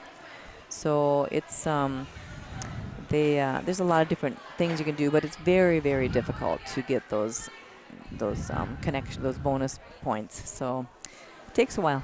Yeah, and the one advantage that the kids have now than when you were first doing gymnastics, they have this whole wall that's mirrors. Yeah. So they can, when they're practicing their jumps and their leaps, they can be looking at themselves. So rather than just relying on the coach saying you need to bring that leg up farther, you need to point your toe, you need to keep that leg straight, don't bend it, they can see it for themselves. Yes, yes. Another thing they've gotten, another piece of equipment that, and a lot of this has been from their fundraising. They got a piece of equipment where they have I believe it's an iPad, and it's I can't remember what it's called, but it will continuously record their practicing on bars, let's say, and then they can get off, and it's like a 20-second delay, so then they can watch themselves. So that's really been helpful for them too. Yeah, anytime they can see themselves doing the trick, because when we were coaching, we'd say, well, you're bending your knees, or you're not pointing your toes or whatever. They're relying on you totally, but if they see it, it seems to click a little bit more for them. Definitely. So we got JV coming up on floor, huh? Yes. I'm looking for who's up here. Looks like it's going to be Ashley, is it Abersol? Yes. And I think she's the third pillager girl that is with us here. And I took a little station break there. Did you talk about music and that the kids can pick their own music? And nope, I was kind of going through the event requirements. So it kind of allows them to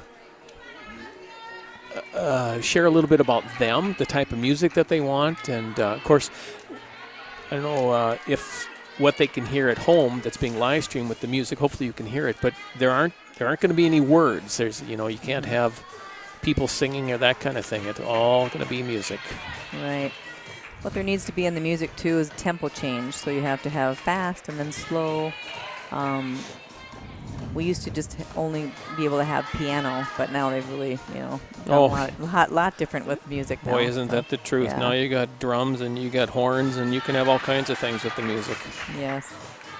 So in the event requirements, there's some acrobatics, twisting, salto, at least 180 degrees, or a half jump, half turn kind of a thing. Need to have 3 passes, a series consisting of 2 or more directly connected elements. With the exception of the round-off, all elements in a pass must receive value credit. Mm-hmm. Yep.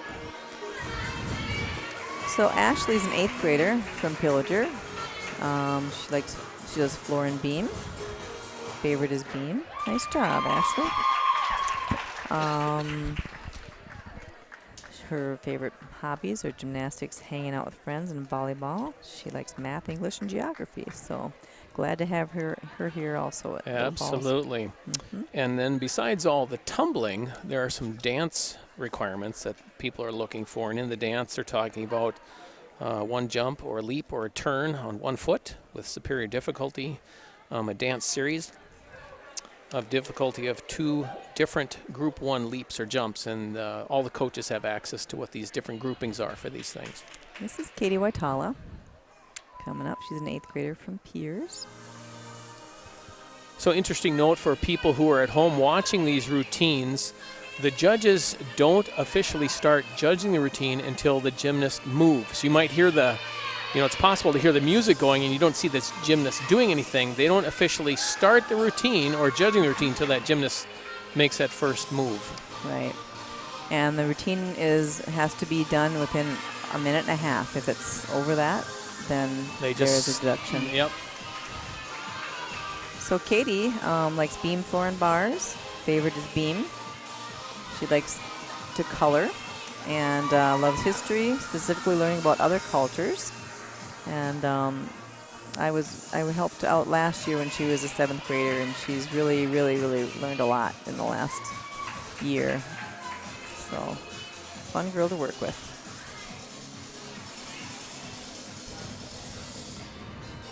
So she's got some creative moves going on here now that the judges love to see. What's nice about floor is you can really put your personality out there.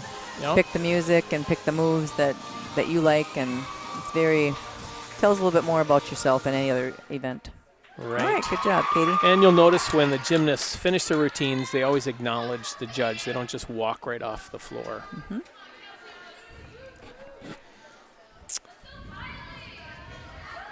Kylie Udy coming up next. Oh, could talk a little bit about, I know there have been times in the past when you and I were coaching where, for whatever reason, in the middle of a floor routine, the music would stop. And so we always tried to teach our kids, just because the music stops doesn't mean you stop, because the judges continue to judge that routine. So what happens is when they're finally done with their routine, maybe they had to do the last half of it without music, you have the opportunity to go back and do the routine over again because of a technical difficulty without any points taken away. We'll talk more about that in a minute. Here goes Kylie.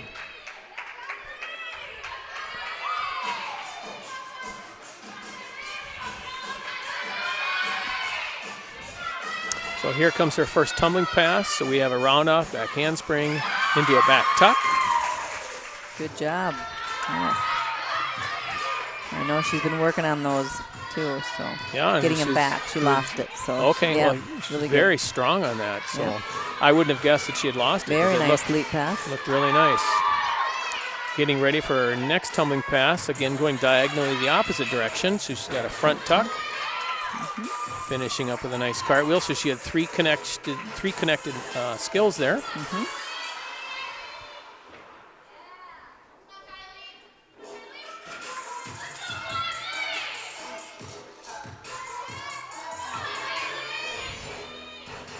So again, with a well-balanced floor routine, you need to have 3 directly connected tumbling passes. Well, that was a nice. Yep, very nice. Skill. Original, yes. They're looking for originality. So she's getting ready for her last tumbling pass here. It's always the hardest because you're tired. So we have a nice 2 back handspring series.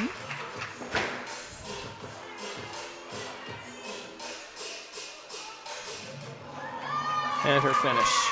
Very nice routine for Kylie.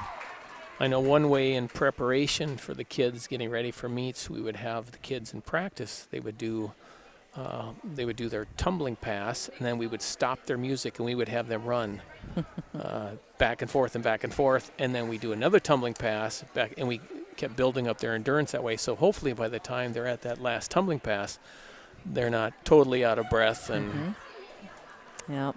It's always a challenge trying to get them in shape for a 1.5 minute floor routine. Right. This is Emma Plumsky, a 10th grader.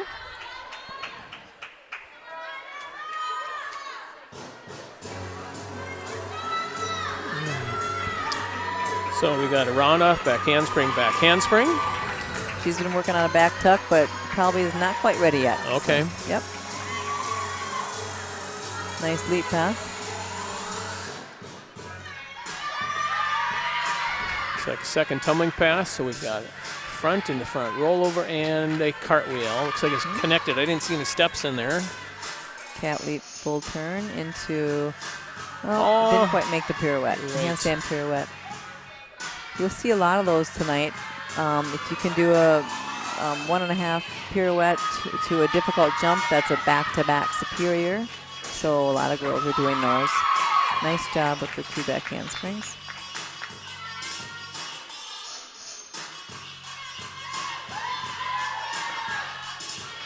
Wolf full.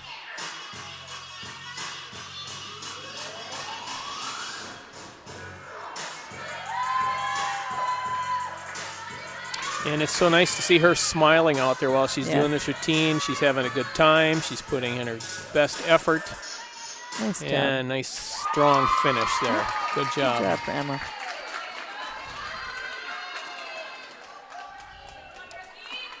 And she's another math girl.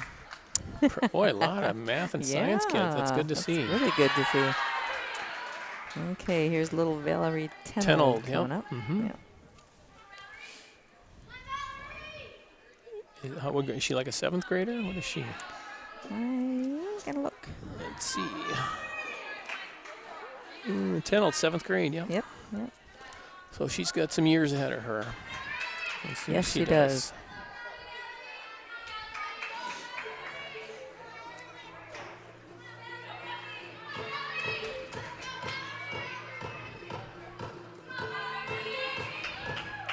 So you notice those routines, everything's taking place inside of those lines.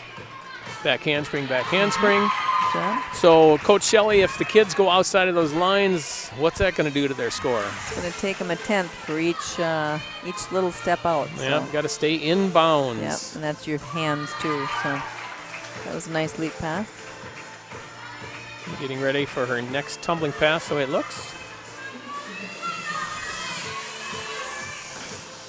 Round off, back handspring, back handspring. Okay. I'm sure she'll be moving into a back tuck pretty soon too. Yeah, it looks like she's getting ready for that. Yeah. Wolf fall.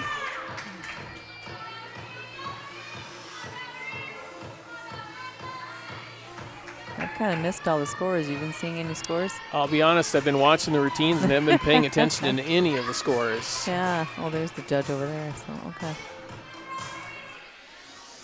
Your last pass. Okay. They do want to see you tumble both forward and backward also. Right, yeah. So. They really do enjoy that. Besides looking for tightness and strength and flexibility. Right.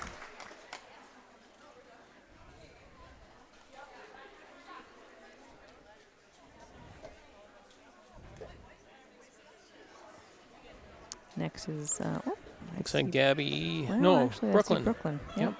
So I don't know what No my lineup change shows there. something a little different there, but that's okay. At least we know who it is. yep, And I believe she mentioned she loves doing floor, so she does.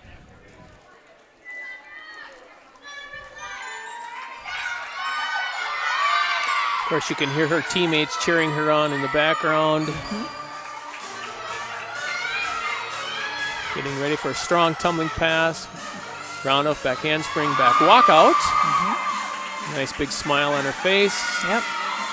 So we're working on that handstand. Looks like she was going for the pirouette, didn't quite make it around into that wolf. Nice wolf polo. Yep.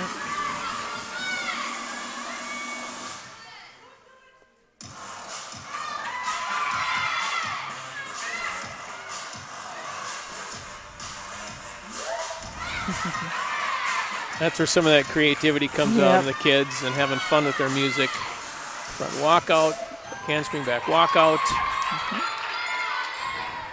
Brooklyn's older sister Gabby is volunteer coaching for the team this year, so she's been a wonderful help. Always, you know, it's so nice to have some of those. Oh, I don't know if you saw that extra little step in there. So that would be a break in her pass. She had a little extra step. Nice switch split though. But yeah, to have her sister come in and volunteer her time to help out, because when you think about it, there's a lot of people that know a lot about basketball and football Nice and job. whatever, but not a lot of people that know a lot about gymnastics. So to have someone come in that knows something to volunteer, that's great. Yeah, that's for sure.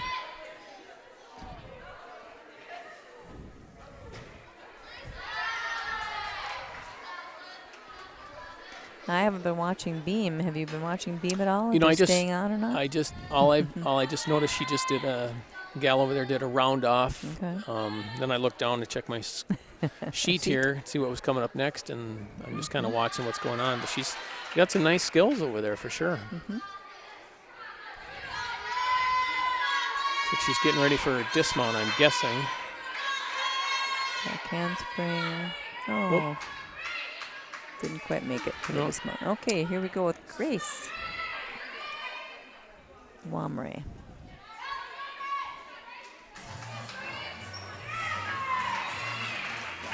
Energetic music. Yeah. Round off, back handspring, Oh, back good tuck. job. Okay. So putting some more difficult skills into that pass. Yep. Keep those legs a little straighter on that, but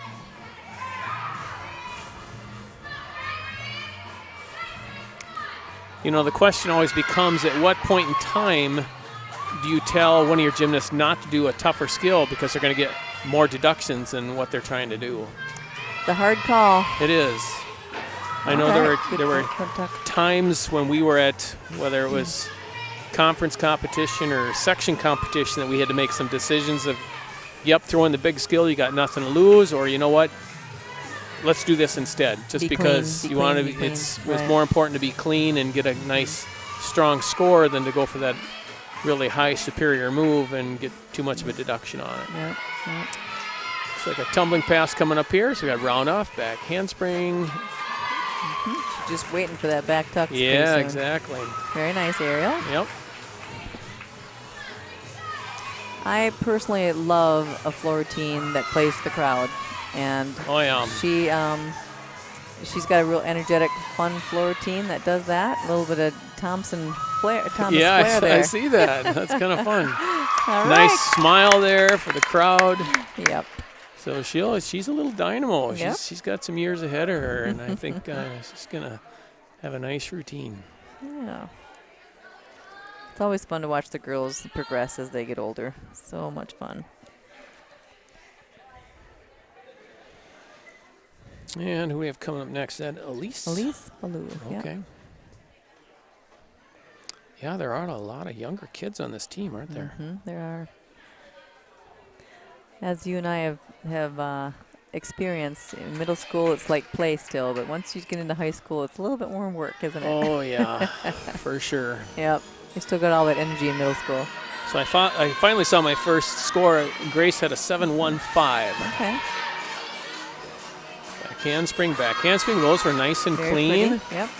Nice long straight legs. Yeah, she's nice and tall, so that Yeah. really, Beautiful toe point. oh, look at that, nice handstand pirouette into a wolf.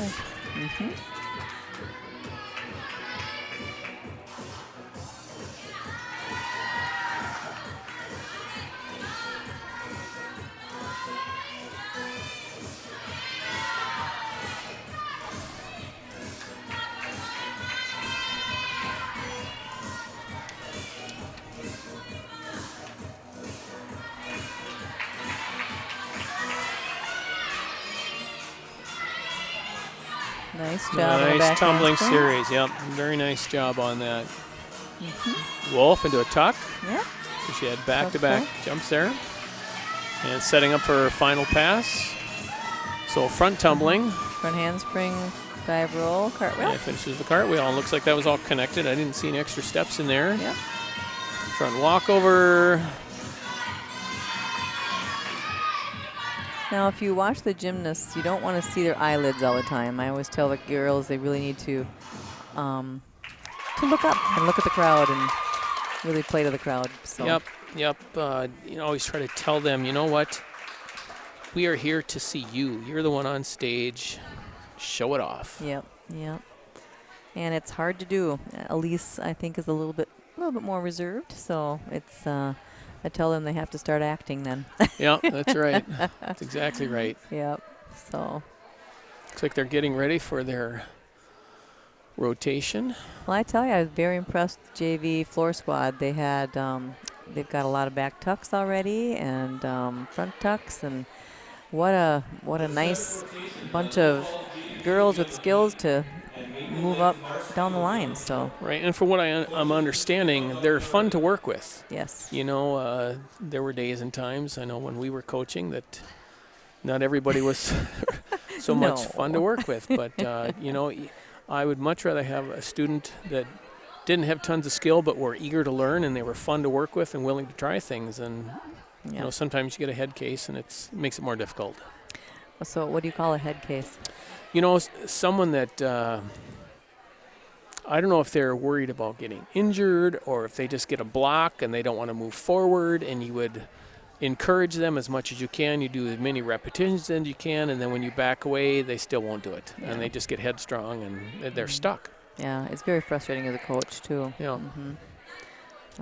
It's a true struggle though. It's such a mental sport too, and we witnessed that this year. I know that Rochelle has said that, you know, girls get new tricks, new skills, you finally master them, and then your head starts getting in the way and you lose it. So you have to get it all over. I mean, it's just back and forth sometimes. Right. So got to persevere. Push through it. Yep.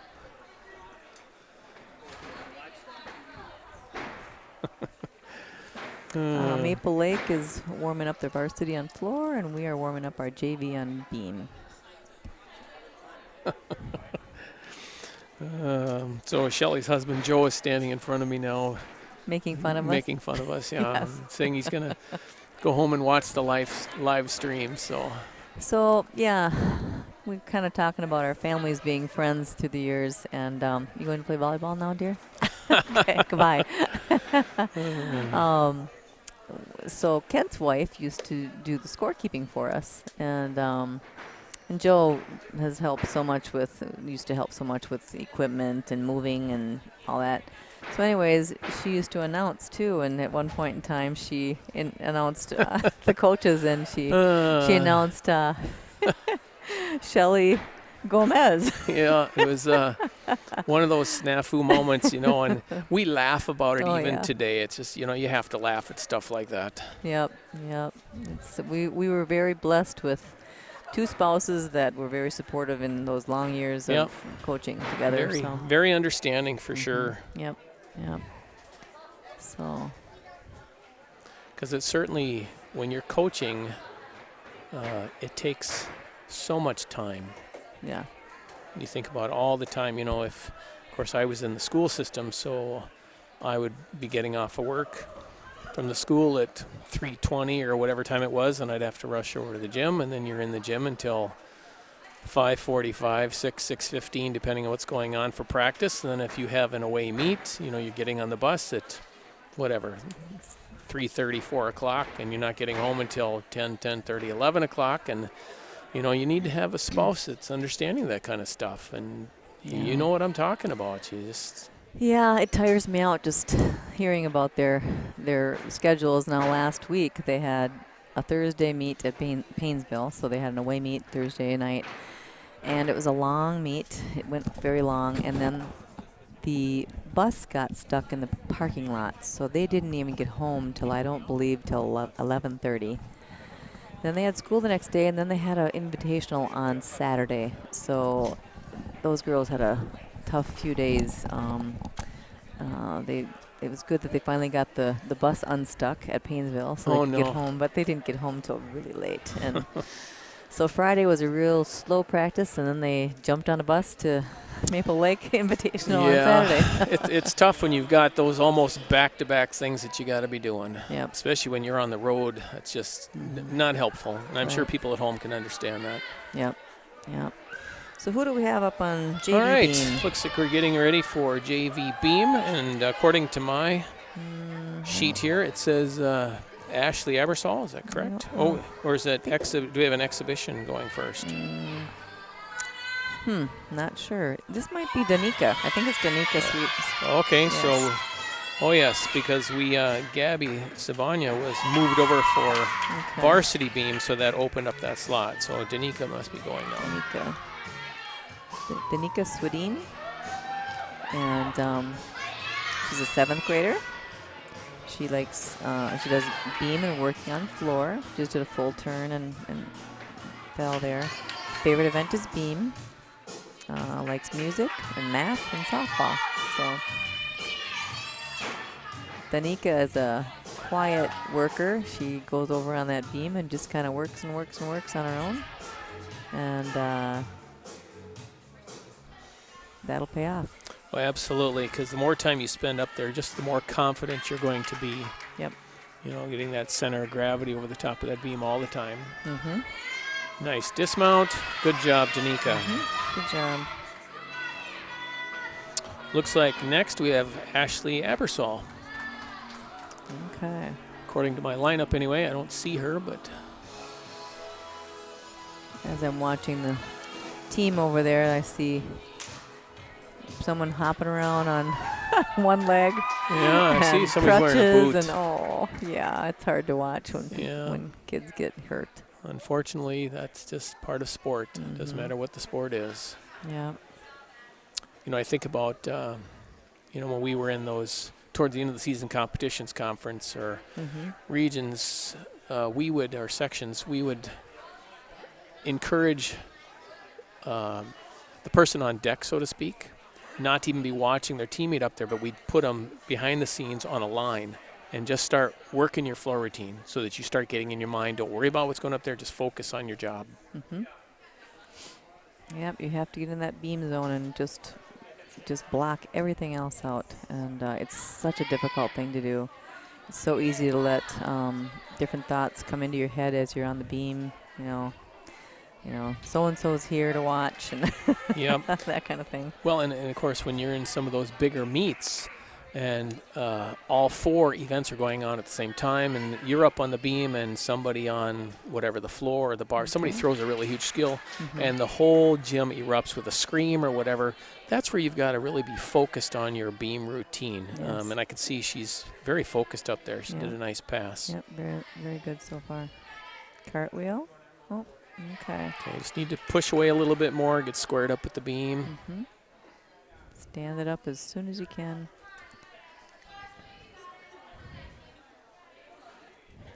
Now those tuck jumps and wolf jump, that's what she did. They need to be hip height, so those knees have to be actually above the hips. So you need to work on that a little bit more. Nice to see that she's working on those skills, but as Yep. Coach Shelley's saying, you know, you need to get those knees up there to those hip levels so that you get full credit for those skills. So who do we have next? Katie? Katie Waitala? Waitala. Yep, and I have to say that Katie's parents are working the head table here. Mom is scorekeeping, and I believe it's her dad that's announcing. So thank you, parents, for doing that. It was always nice, wasn't it? We'd have parents helping out, whether they're working at the head table or they're working at the concession stand. You know, parent So involvement is so important. Yes. And you know what? It's important for the gymnasts because they see their parents helping out too, and they know that it means so Right. much to them to have mom and dad helping out. So I know Katie loves beams, so we'll see how she does tonight out. And she's starting out now. Oh, nice straddle mount. Different than what you normally Yeah, I normally don't see that one, to be honest with you. Usually it's just a tuck jump up. see. Scale.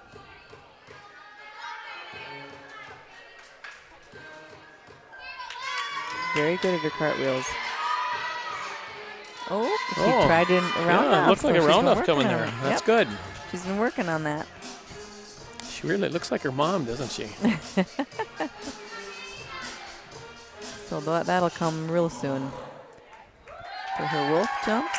Oh, she good saved it. Yep, Okay. Good save. Yep. Really trying to tell the kids to use those knees as shock absorbers and try not to bend at the hips. Right. Keep everything square and over the top of the beam. Full turn. Oh, okay.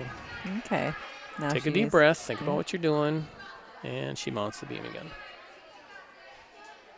What we tell the girls, too, is when they're on the beam, they need to focus their eyes on the end of the beam. That's where you want to focus. Okay, round up, dismount. Good job.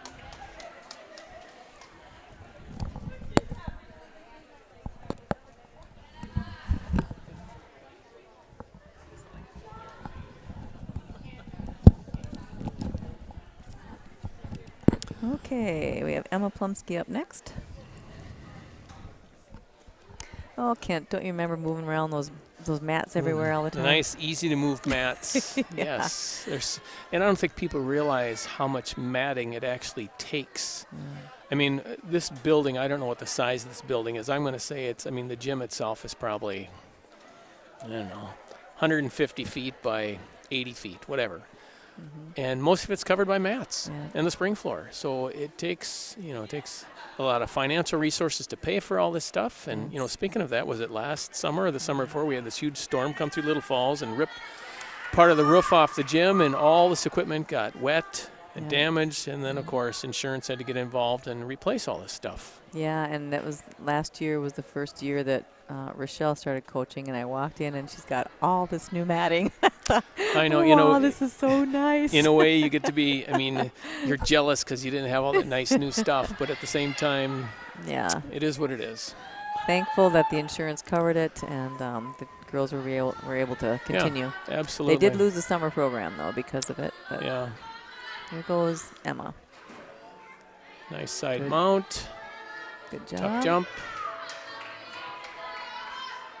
And, of course, you'll notice that the volunteer coach pulled that springboard right away because they don't want any accidents to happen if Emma should have to come down off the beam and hit that board. Nice 360 turn.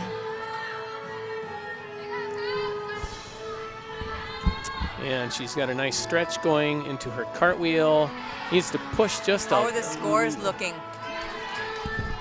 Just a little block higher from her shoulders to get up off of that. And we got a wolf jump.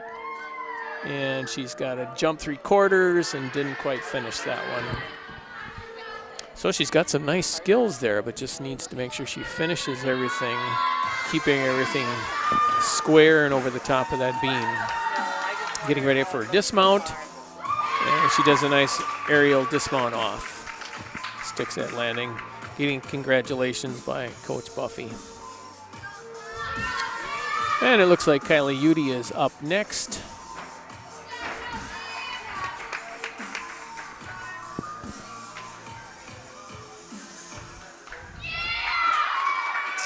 And you can see she's going to be mounting from the side of the beam. Of course, this is all done by choice. You'll see gymnasts mounting at the end or mounting from the side. And everybody so far has been using the springboard, but that, of course, is optional, too. You don't have to do that if you don't want to.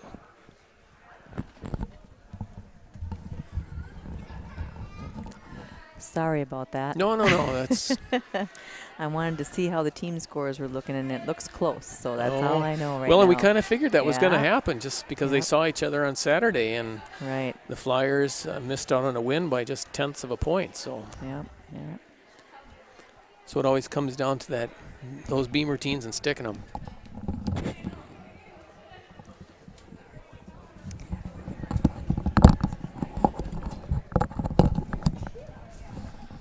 So we're waiting on Kylie Udy. Yep. Next. Okay. Yep.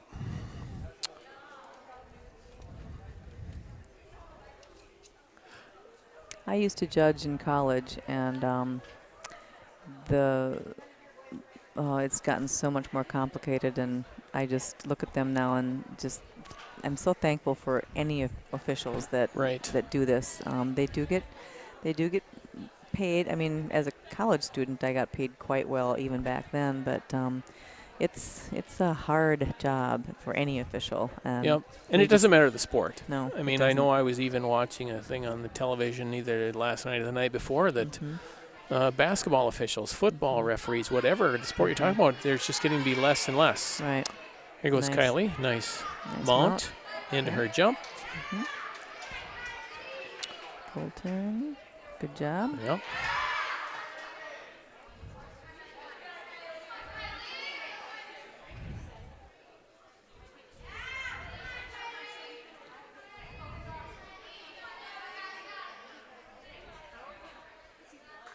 But it never hurts to thank the officials because it's it's a hard job. Yeah, it's kind of a thankless job at the same time. Yeah.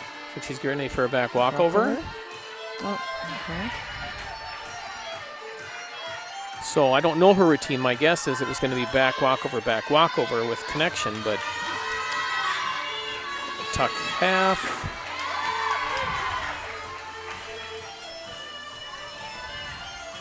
And it looks like a dismount, back tuck. Okay. All right, nice job, Kylie.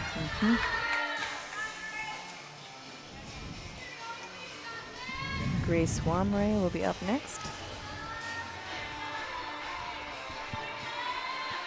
I think I've done most everybody's background. If I've skipped anybody, I apologize.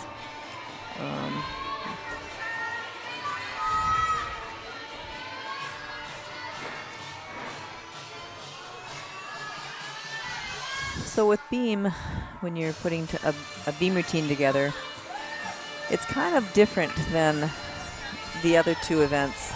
You want to get everything you need done with as few skills, as few moves as possible so you don't fall on them. So you try and get the job done as quickly as you can with what you got and get off the beam. Right, and as cleanly, obviously, as you can. Yes. We had a really wonderful judge that worked with us a while back, and she really came up and said, you know, why are you putting all this extra stuff in when you don't need it? And it was very helpful for me as a coach to see it a different way. And so well, and it's so helpful too because then the kid doesn't have to worry about as many things. They can concentrate on fewer things and do them well. Right.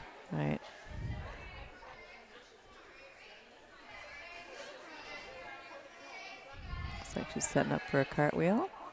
Good job. Oh, not too much of a stop, so not connected, but she's working on it. Good job. It'll come in time. Yep.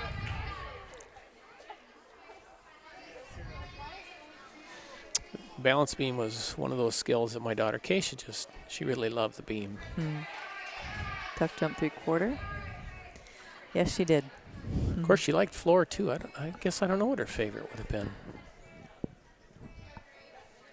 I think beam was, from working with her, I think she liked being the best.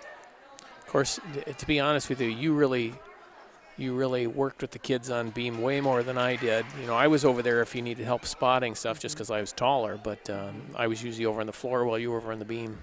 And beam, for me, being a short person, is very easy for me to, good job, Grace, for me to spot because I can get a stack mat or pull some mats over to stand on or the pit or whatever. And so it was something I felt very comfortable spotting until, of course, my daughter decided to do a back tuck. And bigger then skills, I was out of the gym. No, that's for you. I'm too scared. Oh, yeah. So, yep. I know when we went over to Lake Owen, I know you've been there with Rochelle, and I took Keisha over there. That was one of the gymnastics camps you could take the kids to, and only because I was taller and probably because I was a guy, they'd stick me on the beam with the higher ability kids just because they knew I was taller. And so advantages and disadvantages. I didn't always like that, but it was always fun because you were working with some kids that could do some pretty high-level tricks. Right. I also went over there as a volunteer coach once, and then also was able to bring Rochelle over there as a really youngster, and we got to room with Lilia Podkapayeva. She was the 1996 gold medalist, all-around gold cool medalist. Experience for you and Rochelle. To see her tumble, and oh my goodness, it was amazing. Right. So what a great opportunity it was. They don't have Lake Owen anymore, though. It's all closed up now. Turned into a camp, I'm sure. Yeah. Or a bunch of condos. Yeah, who knows? I don't know. So who do we have next? We have Sam Rabaski, yeah. Yes, I don't think I've talked about Sam yet, so Find my notes here. I think that maybe I did.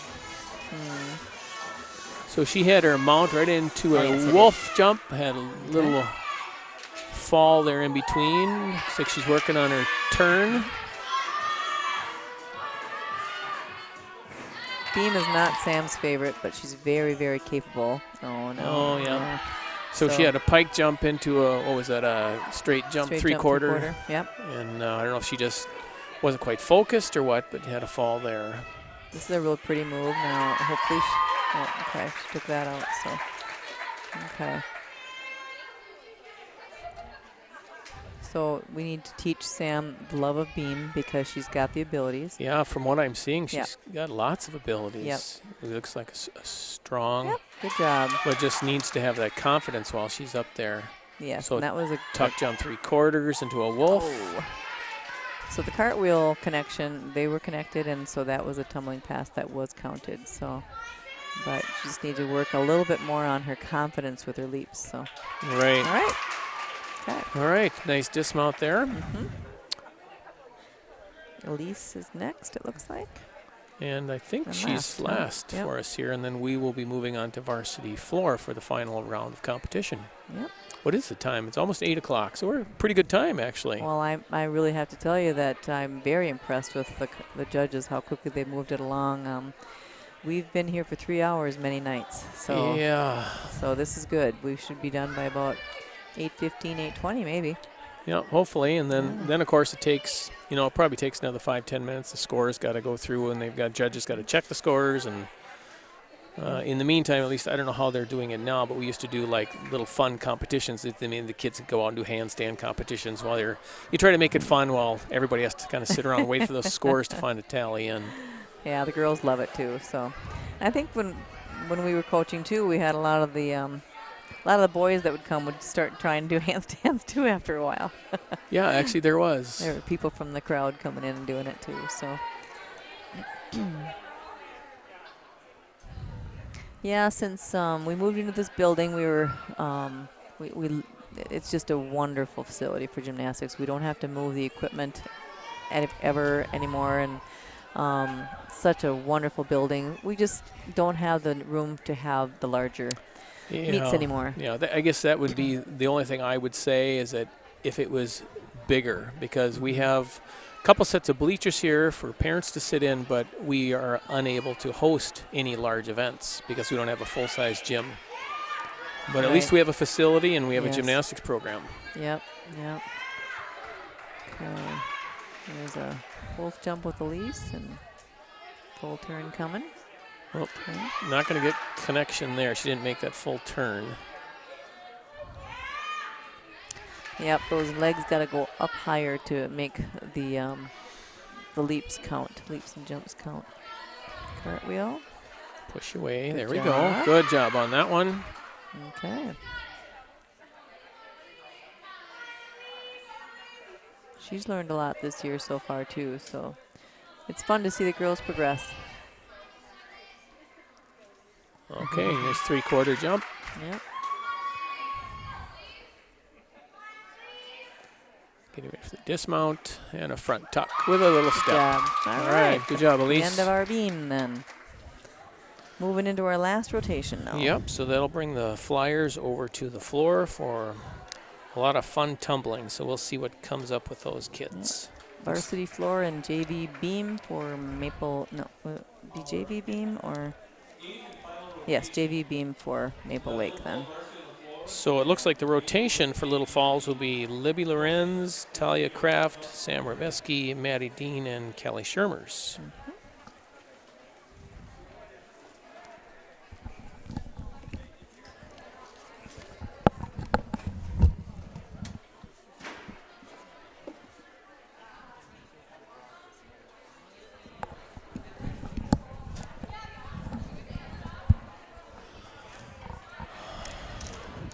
All right, I see some scores coming into the head table here.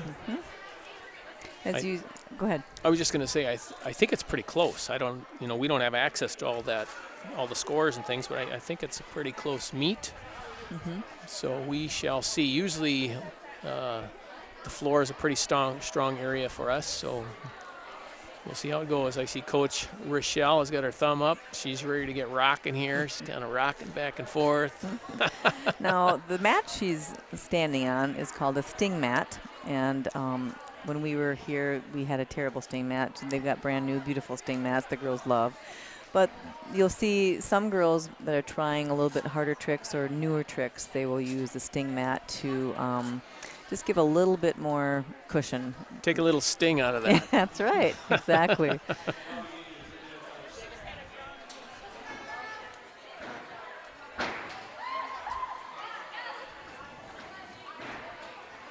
Oh, it's a nice Yeah, layout very by nice. Maddie. Yeah, and I was mentioning when you were gone, I believe, Kent, that there's a new rule where if you have a high superior in your tumbling pass, that you only need two skills in your tumbling pass. Oh, really? Wow. So some of the girls have taken their back handsprings out and just done round off. Well, absolutely. Yeah. And Maddie does a full twist there, and we've got, is that Libby doing a full twist? Looks like it, and Callie also, full twist and a 1.5. Sam is working on full twist, but not quite ready yet. Nice front tuck there in that last. Yeah, Callie will be Continue. working her 1.5 here, I think. Looks like she's working onto that sting. Yeah, Oh, beautiful. very nice. Gorgeous. Yeah. You know, that tall, thin body just looks so beautiful when it's flying in the air, Yeah. you know? And when you do it so well, it Yes. just looks so crisp and sharp. It does, it does. And being a short, stubby gymnast that I was, Shorter, yes. I really, really am envious of those tall, thin girls.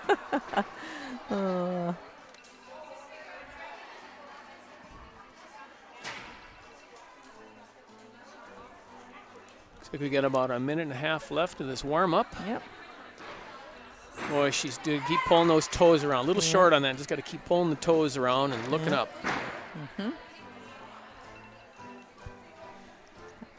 I know. I hear a little ringing going on. I don't know what it is. Must be the bells in my head. Okay, there we go, Sam. Nice front tumbling pass. So your front handspring, front tuck, walkout. And what you do after that? Round off. the I don't know. cartwheel? I was looking over here at Yeah. Libby. She was doing a wolf full. Beautiful leap pass from Maddie.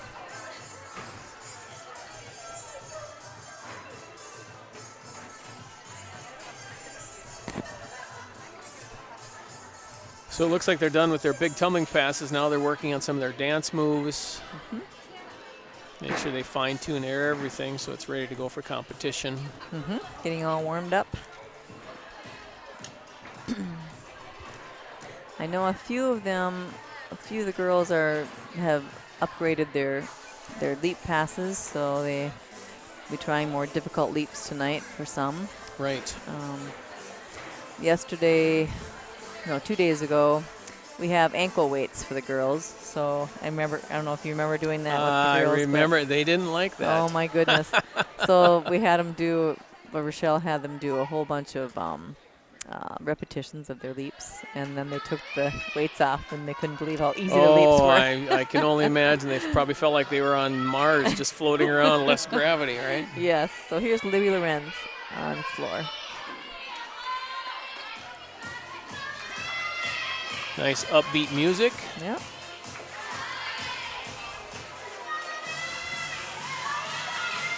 First tumbling pass coming up. Getting set. And here she goes. We've got a round off. Oh, nice full twist. A little Very bit of a nice. pike coming down, so there'll be some deductions on that, but very nice full twist on that. Libby's a 9th grader from Pillager. All right, so we have tuck into a wolf jumps. Working Wolf herself into that other corner. Looks like she's getting ready for another tumbling pass here.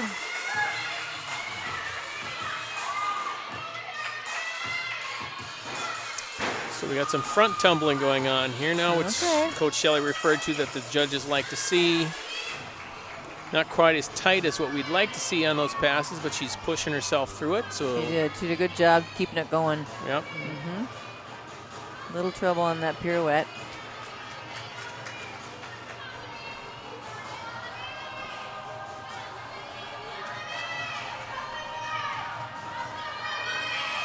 And her final tumbling pass, round off, handspring, back tuck, okay. Good job.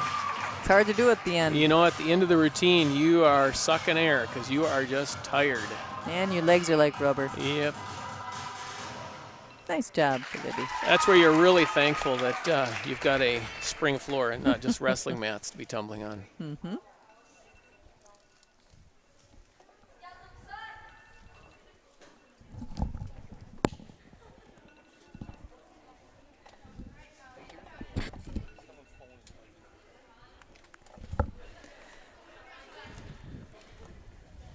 Got a phone going off here. We're trying to find it. Oh, it's in it's in a bin with all the girls' phones. A lot of phones to look through. Yeah. Sitting here looking at each other like, are we going crazy? Somebody's alarm was going off. I know when cell phones came around, that was a battle we always had in the gym. We'd have to find a spot, and the kids were required to put their phones in the bin so that they weren't on them during practice. And in the locker room. So, yep, not good. So. All right, who do we have coming up next here, Coach Talia Shelley? Kraft. All right, Talia.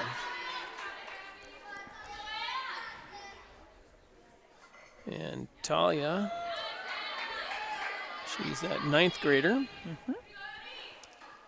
I worked with Talia over Christmas break a bit, and she struggles with some blocks with tumbling, so she's really capable of doing more than what she's doing right now. Okay. Well, hopefully tonight we'll see her work through those blocks and so have a nice strong routine. Yes. So that last floor routine, we have a score of a 7-3 and a 7-3-5. Okay.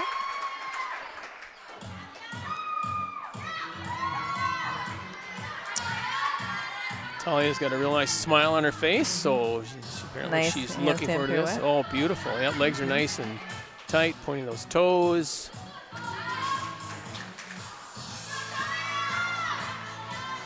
Looks like she's got lots of energy. Let's see what kind of power we got into this tumbling pass.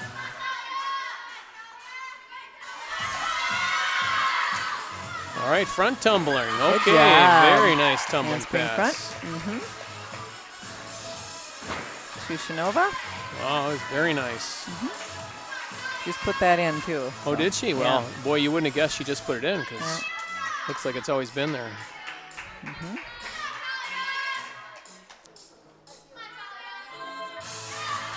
All right, here we go. All right. I saw that sting mat out there, and I expected something else. So I don't know. I don't know her routine, so I'm not sure if that's what was supposed to happen or if something else. That was. So, okay. She's very capable of doing round off back handspring back tuck, but she's not in her mind yet. Yep. Okay, good. Well, at least she's going for it. Yep, she is. That's good. Yep, everybody's got their challenges, and very, very nice routine. All right, nice job, Talia. We'll see how that scores. Looks like she was happy with that. Mm-hmm.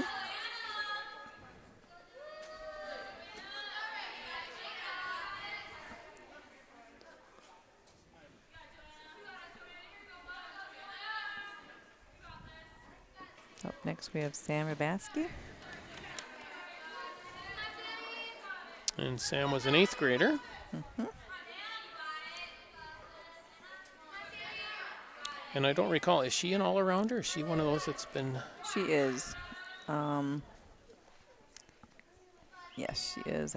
Yes, she did varsity. Yeah, she's an all-arounder. Just couldn't remember if she's JV beam today. Sure, though. okay. Yep. Mm-hmm. Well, and I certainly, we as coaches, we really appreciated those kids that were all-arounders because you know what? They've got so much work to put in. If you have a gymnast that basically works 2 events, they have more time to do those 2 events versus the all-arounder. So we certainly appreciated those kids that were not only capable but willing to put in the effort and the time to develop all those routines and skills. Sam's a very good tumbler. She just needs to be consistent with how she throws things. She's got a lot of consistency, so she needs to be working on that, but very, very talented tumbler. Sure. This might even be a good opportunity to just, as former coaches, just saying how much we really appreciated parents and parents getting the kids to the gym, to practices, and to the bus, and picking them up, and their support. And, you know, it meant so much to us to have parent support, so always appreciated that. Very much so, and especially, you know, those late nights when they got to pick up children from from the school parking lot after an away meet. Yeah, absolutely. Tough, but Yep. okay, here goes Sam.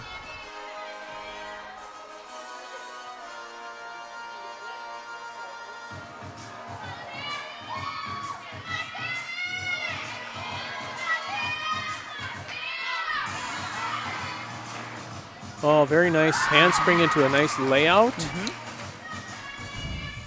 So since you've been in the gym, has she started working on any twisting at all? Or? She has done twisting. She actually was doing it before Christmas break, but then she got sick. Oh, so yeah. she's kind of starting all over again. But All right. very, very good tumbler. Right. Looks like she's getting ready for that next tumbling pass. Front. Very nice. All right. And I thought she was not going to make it around on that one, yeah, but she did pulled it through. Yep. She's strong, that's for sure. And she's got a nice handstand pirouette there. Very good. Yep, very nice. That was called a popa. We haven't seen many of those yet. No. That's a straddle full, so called a popa. A lot of the moves from gymnastics are the person who first competes it internationally. The move is named after that person, so that must have been someone popa. So that's where we got that funny vault called the Yamashita. That's right. Good job. Nice job. All right. Nice routine for her. If you've been watching Simone Biles, she's got quite a few named after her. Now. Yeah. Yeah. So she's one strong girl, isn't she? she is. Next up, we have Maddie Dean.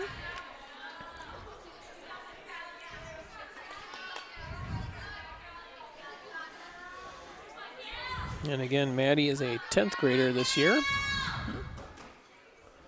And she's been involved with gymnastics for a while. Yes. And she's doing the summer programming and MAGA, I think you said. I think she did MAGA too, yes. I know she loves the sport.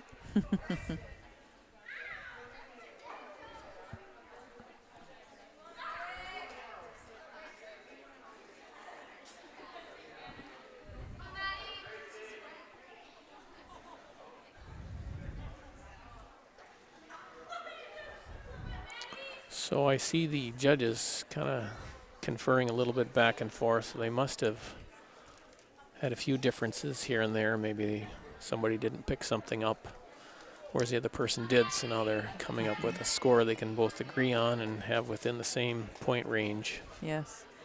I tell you, a lot of those twisting jumps and leaps are really difficult to see if they cheated on it or not, if their feet move before they start. And it's very, very hard to Well, yeah, and if you got if you got your head down and you're scoring and you miss that, you didn't see that extra step or whatever, that can make a difference. Yep. Here's Maddie. So the last floor score was a 7-8. Let's see what Maddie can do here.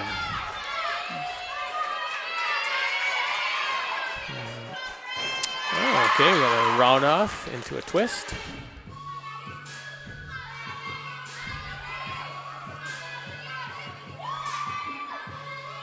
Beautiful switch split.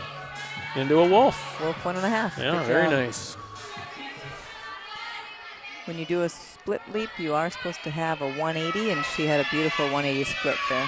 Front handspring. Oh, nice. Very nice. Boy, nice form on that one. So she's got more than enough twisting in her routine. Really good. Well, and it helps to be so tight.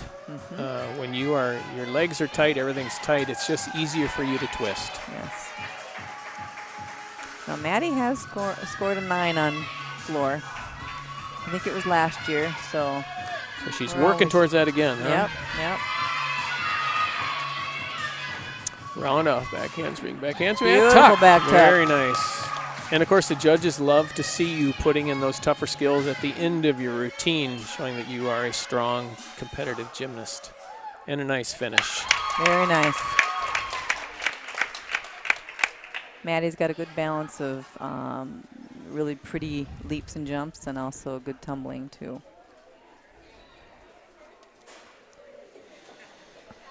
And the final gymnast for the evening for the Flyers is Callie Schermers. Callie is a senior.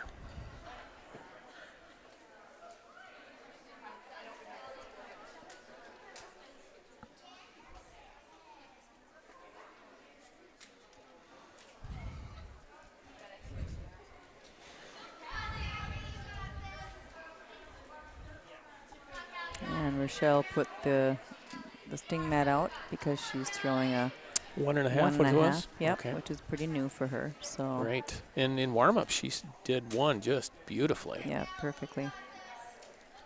She used to throw just a half, so she got the full. Once she got the full, the 1.5 was Piece of came cake. really fast Yeah, because right. she's used to landing Right, blind like right. that half was. So. Right. But it's still, she hasn't done it quite enough to be super consistent with it. Right. So.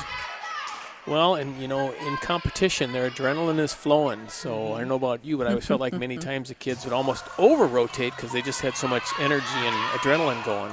So we'll Right. see how she does on this. Right, we got an 8-6, and I didn't see the other one from Maddie. Yeah, I didn't see another one. So maybe they're just flashing the average. All right, Callie, here we go. Show us what you got. Let's make her. And she goes up, and she's around, and she sticks sorry. that. Very nice. 1.5, stuck that. You can see she's happy about that. Yes. You're doing her handstand pirouette, and she does her wolf 1.5. jump. Very Okay. nice.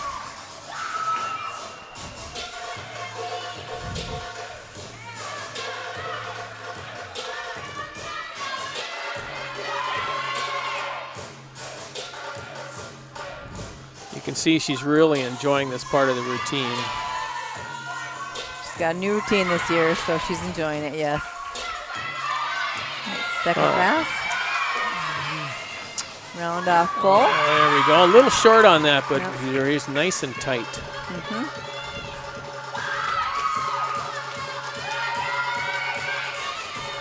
Just a little bit of things to clean up, so she'll Yeah, get little that things 9 here and one of there. these days. Beautiful Nice front. Oh, she did not get yeah. that. She Missed needed the to connection. walk out of it. Yeah, missed the connection there. That's going to hurt a little bit. I think she's been working so hard on that 1.5. Yeah, but right. Sometimes the other things get, yeah. Well, you know, it's still, 2/3 of the way through the season, so Yeah. you really want the kids to peak, Yep, in another 2-3 weeks when they're getting to conference and sections. So, right. well, looks like that's the end of the meet. Now it's just a matter of time and get the scores put in. And Yeah, so I'm really impressed with the girls, especially with all the injuries they've got. They're really doing a good job with stepping up. yep. Well, and that's that's what you have to do. How's Coach LeBlanc doing? How's Coach LeBlanc So doing? Coach Shelley's having a conversation with Coach LeBlanc. Looks like she's satisfied with how the meet went.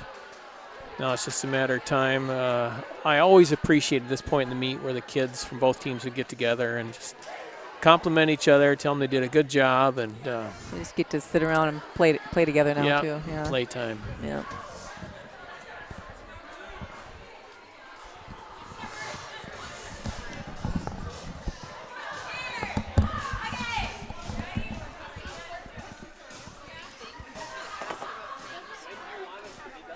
Sam's.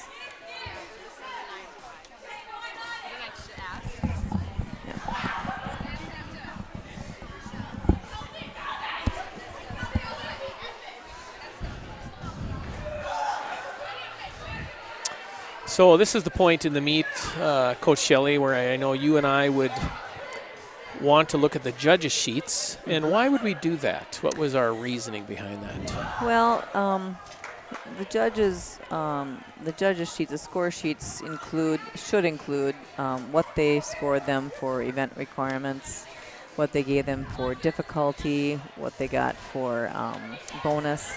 You can't ask anything about the execution, which is 4.0 of the 10 points. Which is because all, that's more all their subjective. exactly. It's their judgment of. Yeah, which is frustrating. But so now Rochelle is going over to question a judge respectfully about one gymnast score that was kind of low. So we get at a normal meet, you get one freebie before you get deducted if they don't change it. So Right. And, there are times the judges don't see something. Yep. And they're very honest about it, saying, you know what, I didn't see that particular skill. I believe that it happened, and, they'll give the gymnast that skill. But right. but then there are times when they'll disagree with you, and it is what it is. It is what it is, right? Yep. So.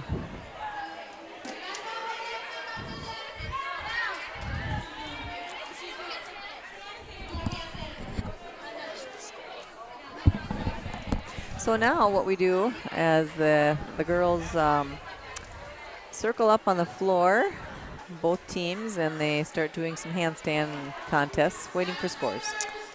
Yeah, and I don't know about you. I always thought this was kind of the fun part of meet, because the meet was done. You could relax a little bit more. The kids could have fun with it, and the fans could have some fun with it. And Yeah.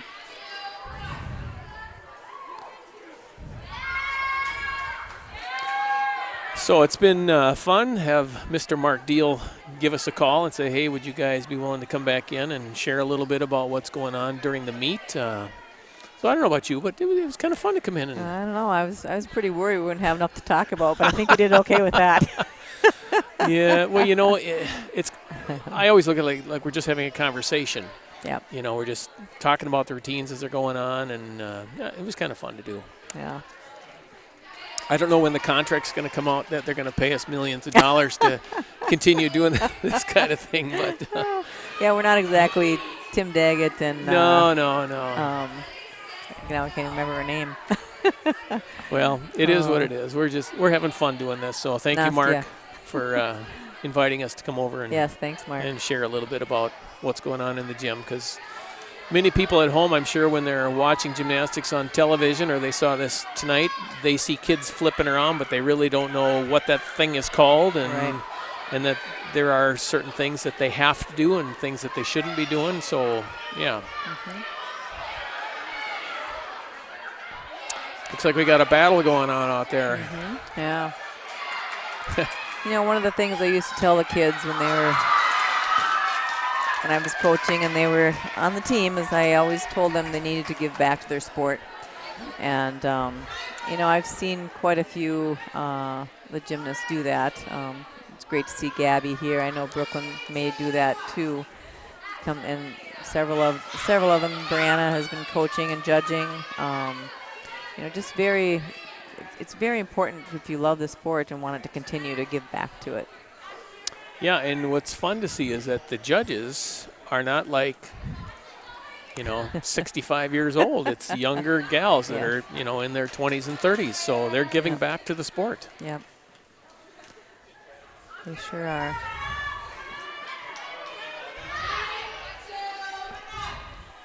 Any change?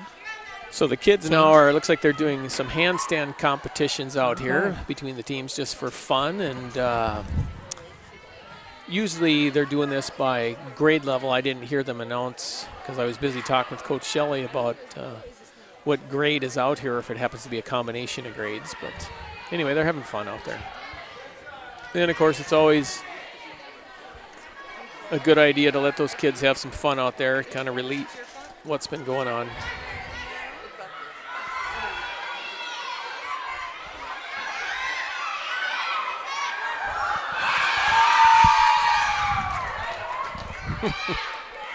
And, of course, it was Parents' Night tonight here in Little Falls, so hopefully the parents enjoyed themselves. And, of course, we honor them, too, for getting the kids to the gym and picking them up late nights and whatnot. So parents are so important to have in support of all of our athletes. Mm-hmm.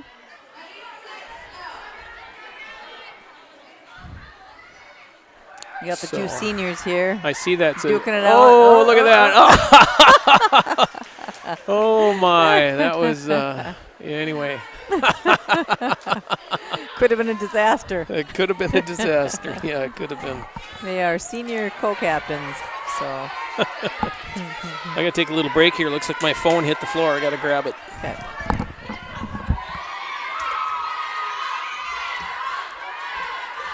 So the scorekeeper right now is entering in the last scores that into the computer. Then she'll print them out and we'll be ready to announce.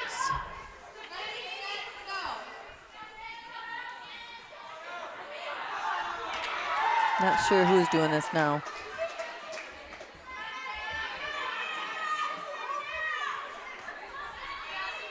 We got injured Ashley Hagan calling out the plays.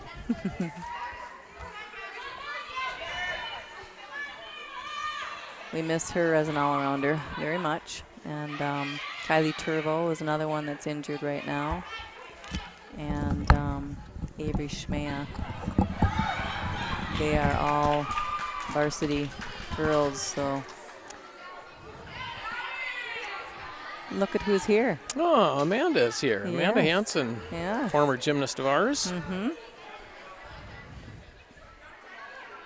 You know, it's kind of, I'm aging ourselves now, but to see some of our gymnasts now being moms, a lot of gymnasts being moms. I mean, it's kind of fun to watch them all grow up and,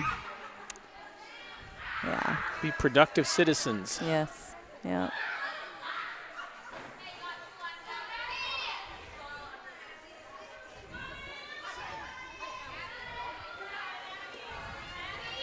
And I can see they're busy working over at the scorers table, trying to get everything wrapped up so that we can be reading the final results. She's printing them out now, so we'll be momentarily, we'll be ready.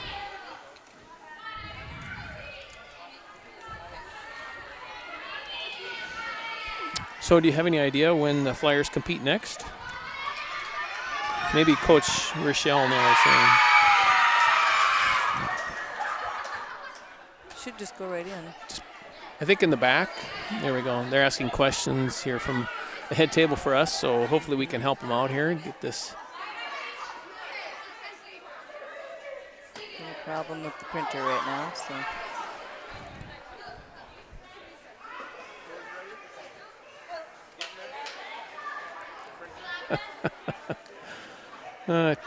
Gotta love technical difficulties, huh? Yeah, we'll see how it goes here. Seems like it's too low. Okay, now we're doing some different jump and leap contests. Janine, if you're watching, we could use you right now. You got all the experience from all those years. Oh, here we go. We got it going now. That's good. You're only as good as your equipment, right? Well, you know, it's you know, you rely on this technology to be helping you, and it's awesome when it's working, but when it's not working, very frustrating. Because back in the day when we first starting, everything was done manually with calculators and a piece of paper, and oh my goodness. You know, we're starting to sound like a couple of old fogies people, here. yeah. Back in the day. Back in the day, well, it is true. But it looks like it's rolling now, so hopefully momentarily we'll have some final scores here for everybody.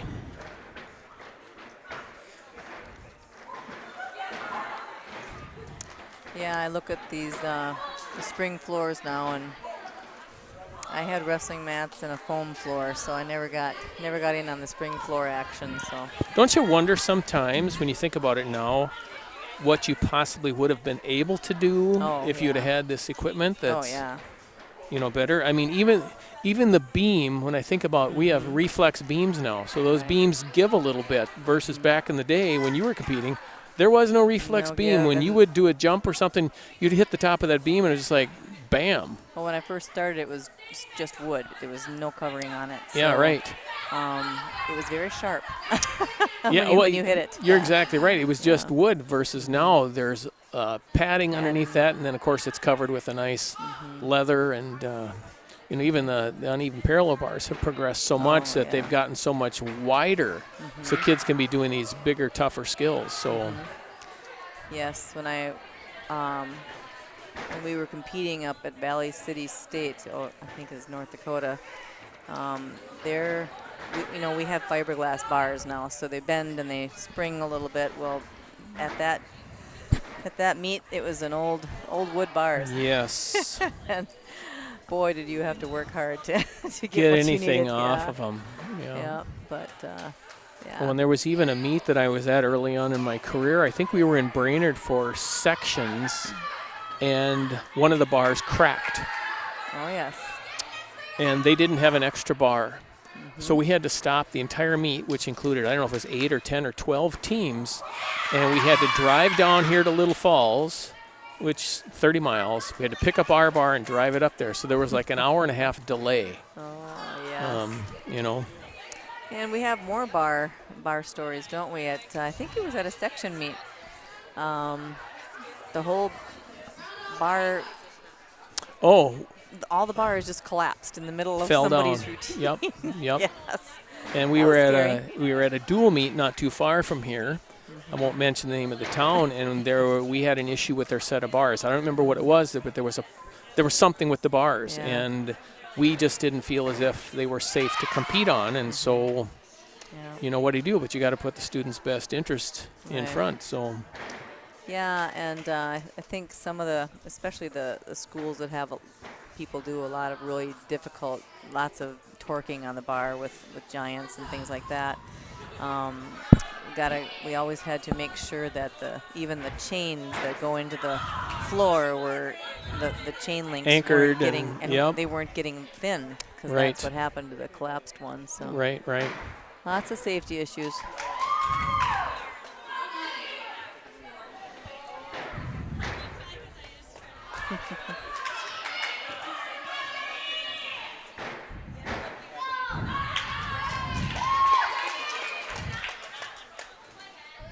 Judge has to sign the scores, then we'll be ready to go with the announcement. Perfect. Here.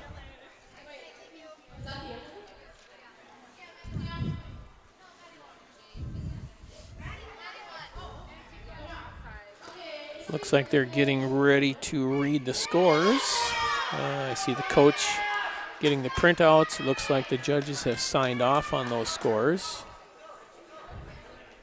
And they're getting the final printouts ready so that we can, I don't know what. Somebody's birthday maybe. Oh, it looks like it. They always do a celebration here. Didn't we start this with the blocks? Yeah, we did. Are they doing the same thing? I'm assuming they are. I guess I don't know. Usually you got to stand on a big block, but that's okay. Sing them happy birthday and chuck the blocks at them. Oh, look whose birthday, right in the middle of the floor there. Oh, boy, the other team's coming in for the nice. fun, too. There it is. Well, we have to fluff that pit once in a while anyway, so it's good to get some of them out of there. That's right. They tend to settle, so you got to fluff them up. Like a pillow. Yep. Fluff your pillow. So, now Coach Buffy is making her stand up on the block. Oh, Amanda's birthday too? I don't know. Is it? Must be. Yeah, Alumni, it looks that way. Amanda Hansen. Former gymnast.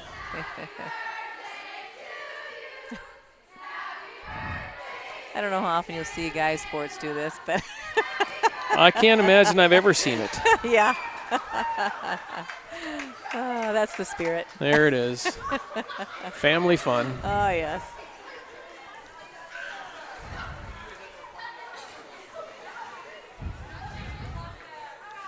Now, of course, you got to put everything back. Yep. I think our injured are getting impatient to get back out there. All right. I'm just going to assume you will be able to hear the announcer read the scores. I don't know. I honestly don't know if. Junior varsity scores. In the vault. Junior varsity vault. We have a three-way tie for fifth. Joanna Hall, Grace Praska, and Elise Ballou. Fourth place, Grace Wamry. Third place, Kylie Udi. And then tied for the top score in junior varsity vault with a score of 8.1, Gabrielle Sabanya and Abby Torbia. On the uneven bars, in 5th place, Gabrielle Sabanya. 4th, Abby Torbia. Tied for 2nd, Joanna Hall and Grace Praska. And the top JV uneven bar score of 5.7, Elise Ballou. All right, nice job. On the balance beam, in 5th place, Emma Plumsky. In 4th place, Grace Wamry. 3rd place, Grace Praska. 2nd place, Elise Ballou. And the top beam score of 6.2 goes to Samantha Rabaski. On the floor, tied for 5th, Valerie Tenold and Kylie Udi. 4th place, Emma Plumsky. 3rd place, Grace Praska. 2nd place, Brooklyn DeSmet Belfi. And the top JV floor with a score of 7.55, Elise Ballou. All right, nice job, Elise. Way to go. All around JV, tied for 5th, Emma Plumsky and Joanna Hall. 4th place, Grace Wamry. 3rd place, Kylie Udi. 2nd place, Grace Praska. And the top all-around JV gymnast with a score of 27.2, Elise Ballou. Certainly nice to see all of these young gymnasts be all-around gymnasts, so that's really building for the program. JV scores. With a score of 99.8, Maple Lake. And Little Falls with a score of 104.9. All right, congratulations to the Flyer JV squad.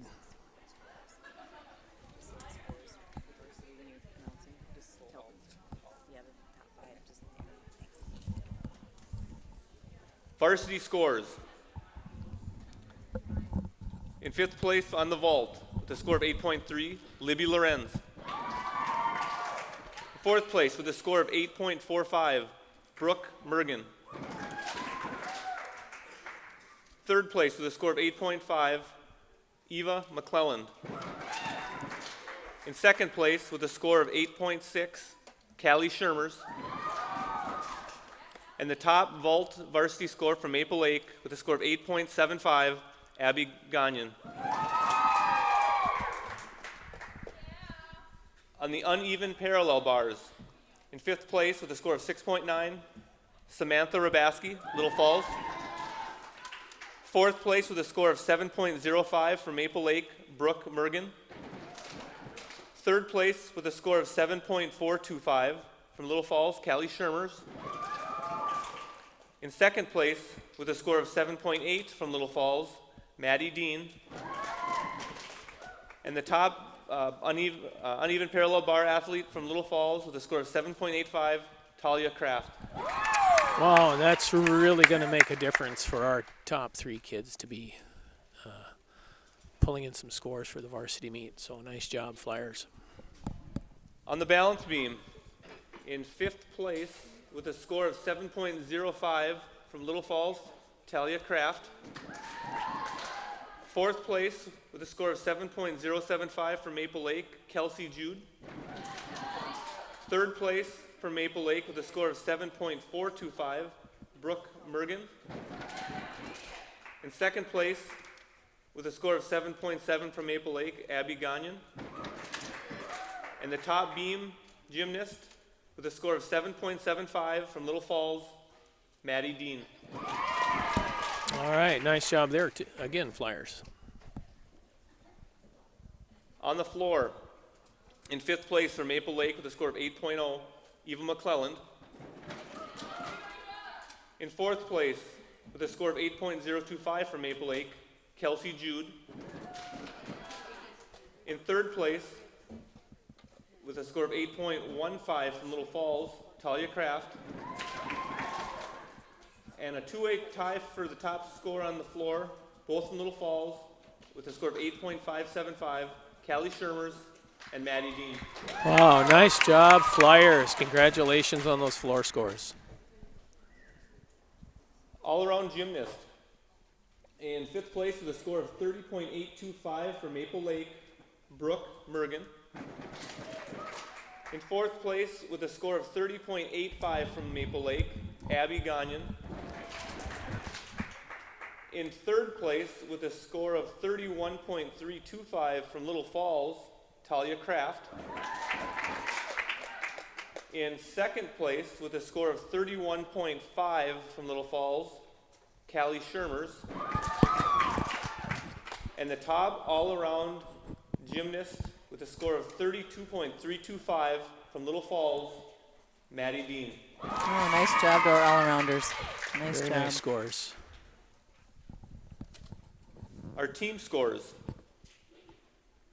With a score of 120.875, Maple Lake, and Little Falls with a score of 124.85.